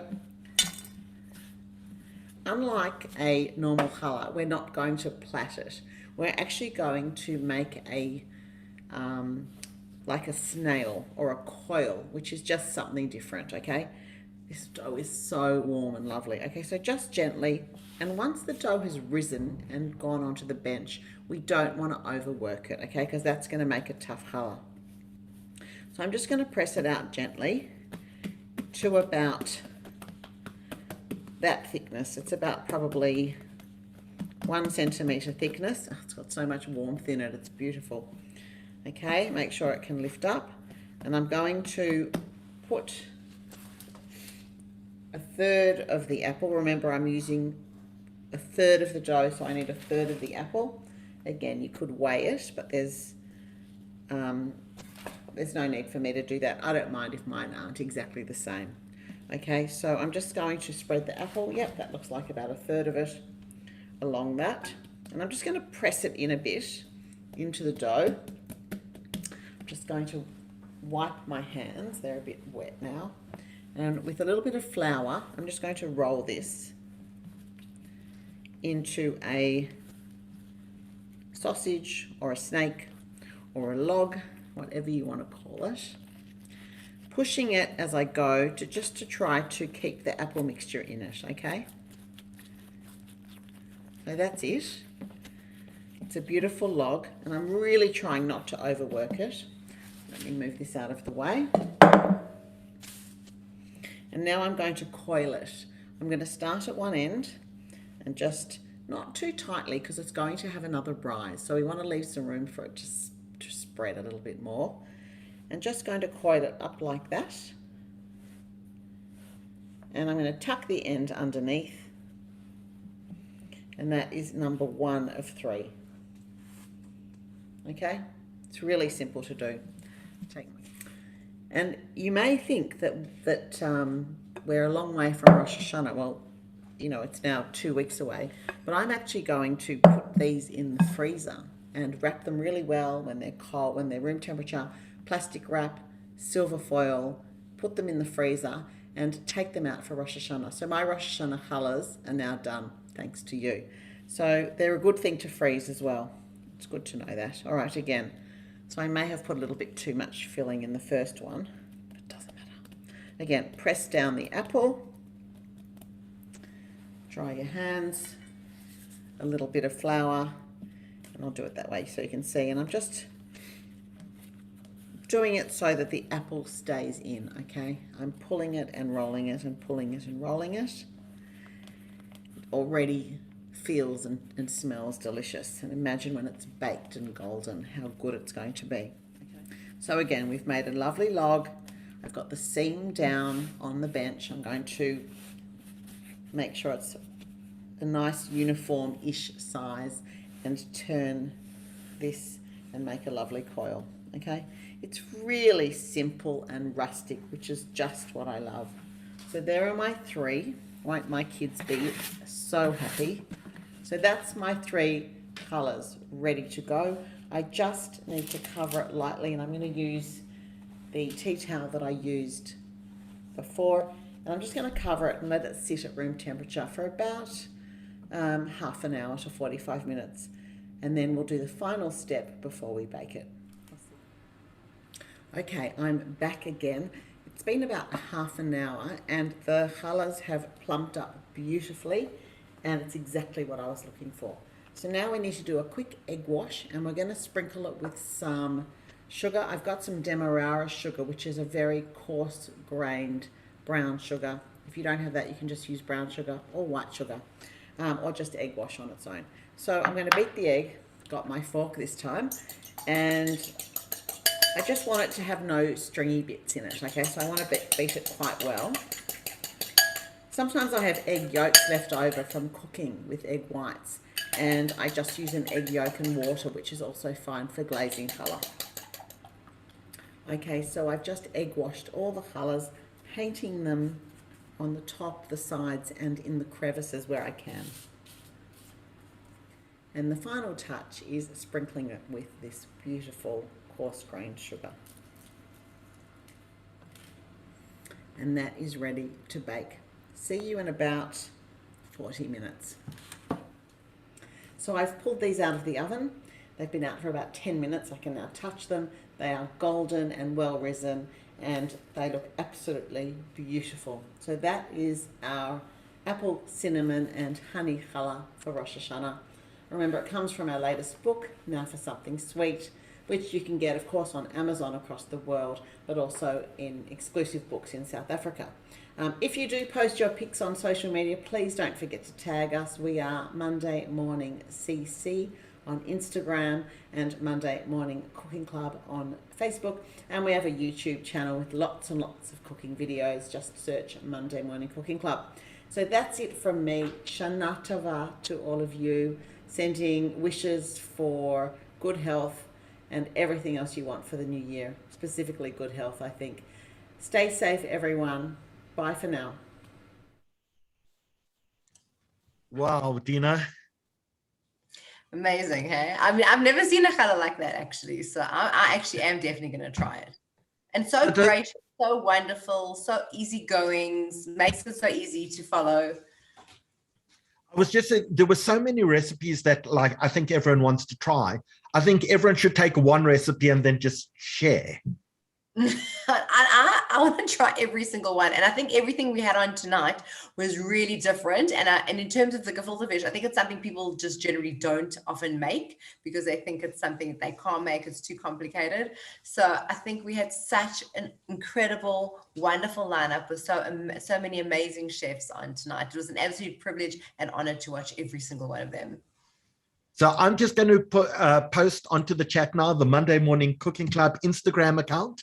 And it would be fantastic if people who try the recipe actually tag the chefs in the recipes. That would be absolutely amazing. Absolutely. I'm not sure which one of any of our chefs is still on. I think Yael was still on. I mean, I don't know what time it is in India. Should we see if they're just on so we can say thank you? Is Melissa still on? And I'm not sure if Melissa even got to dinner this evening. I know Saul was trying to drag her out to dinner, but I don't know if she managed because she was commenting about gefilte fish along the way. Yeah. So Melissa, if you can turn on your camera, Yael, turn on your camera. Whoever's left, you can turn on your cameras just so we can say thank you in person, because it really was just a spectacular evening. We know it did go a bit over, but the food was worth it, in my opinion.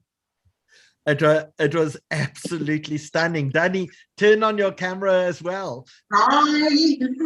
Melissa, you're still in Italy. We're sorry we've kept you so late. We're so impressed that you stayed on. They gone for dinner without me. I didn't know. I looked at the panel and it said that there was a party in, so I stayed. But wow. I know Lisa personally, and so I loved that. All the chefs, I love every single recipe. I'm trying all of them.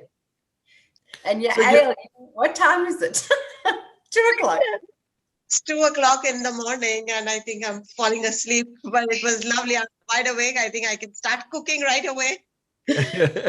So Dina, I mean, we've been going now for 3 hours, and we've still got about 3,000 people watching us live after 3 hours, which is absolutely astounding. And we know people will go back to the YouTube channel to watch as well. And we're going to be sending out the recipes to everyone who registered for tonight. We'll send out in the next day or two as well. And I just wanted to say, I did put the code in the chat, but if you guys go to my shop and you put in the code is it Chag 2021. The Rosh Hashanah book for $20 is free for all of you. That's such an amazing gift. Thank you, Melissa. Thank you so much. But to all of our chefs this evening, thank you so much for joining us. And to all of the people, the thousands and thousands of people who've stayed on for over 3 hours tonight, just watching these amazing chefs and these amazing recipes. And I think we've just got such an exciting Rosh Hashanah planned this year. We can, for the first time, like, we're not on lockdown. I don't know if the Australians will be under lockdown, but at least we'll be able to celebrate with people again this year. So thank you to everyone who watched. Thank you to our amazing chefs, and thank you to everyone. We will see you again. Let us not forget, Thursday night we're going to be talking about the United Nations Conference Against Racism that went horribly wrong, that spawned anti-Semitism around the world. That's our webinar on Thursday evening. And we announced a little earlier a huge webinar on the 14th of September with Bill Browder, the author of Red Notice, probably one of the most popular books of the last 10 years, has sold tens of millions of copies around the world. He's joining us on the 14th. We're also going to have a webinar just before that on the 12th about corruption in South Africa. And we've put together some of the biggest corruption fighters and people who can tell us the inside story of what happened at Eskom and PRASA. And that's going to be an amazing webinar that we're going to be doing on the 12th. So lots planned, Dina, lot to do before Yontif. So much, and there's so much cooking to do. I mean, I can't believe it. It's really awesome. It's going to take me a bit longer to make your ale stuff but it looks so flavorful. That's what I love about it. So Danny, which one are you going to make? Oh, I cracked, eh? I cracked. I'm eating a packet of salt and vinegar chips. You guys broke me. I'm sitting there watching all these delicious flavors, and I'm like, I'm gonna eat the table. I'm gonna eat a packet of chips. It's one of these two things I actually broke eventually. So for now, I want everything. But yeah, you guys broke me completely. I've got the munchies. Well, fantastic. To everyone, have a fantastic evening. Thank you for staying with us so late. Melissa, Yael, thank you so much. Danny, thank you for being on controls this evening. We'll see everyone on Thursday night. Dina, let's go straight into the kitchen and see what we do. Absolutely. Thank you so much, everyone. Have a good night. Cheers. Bye.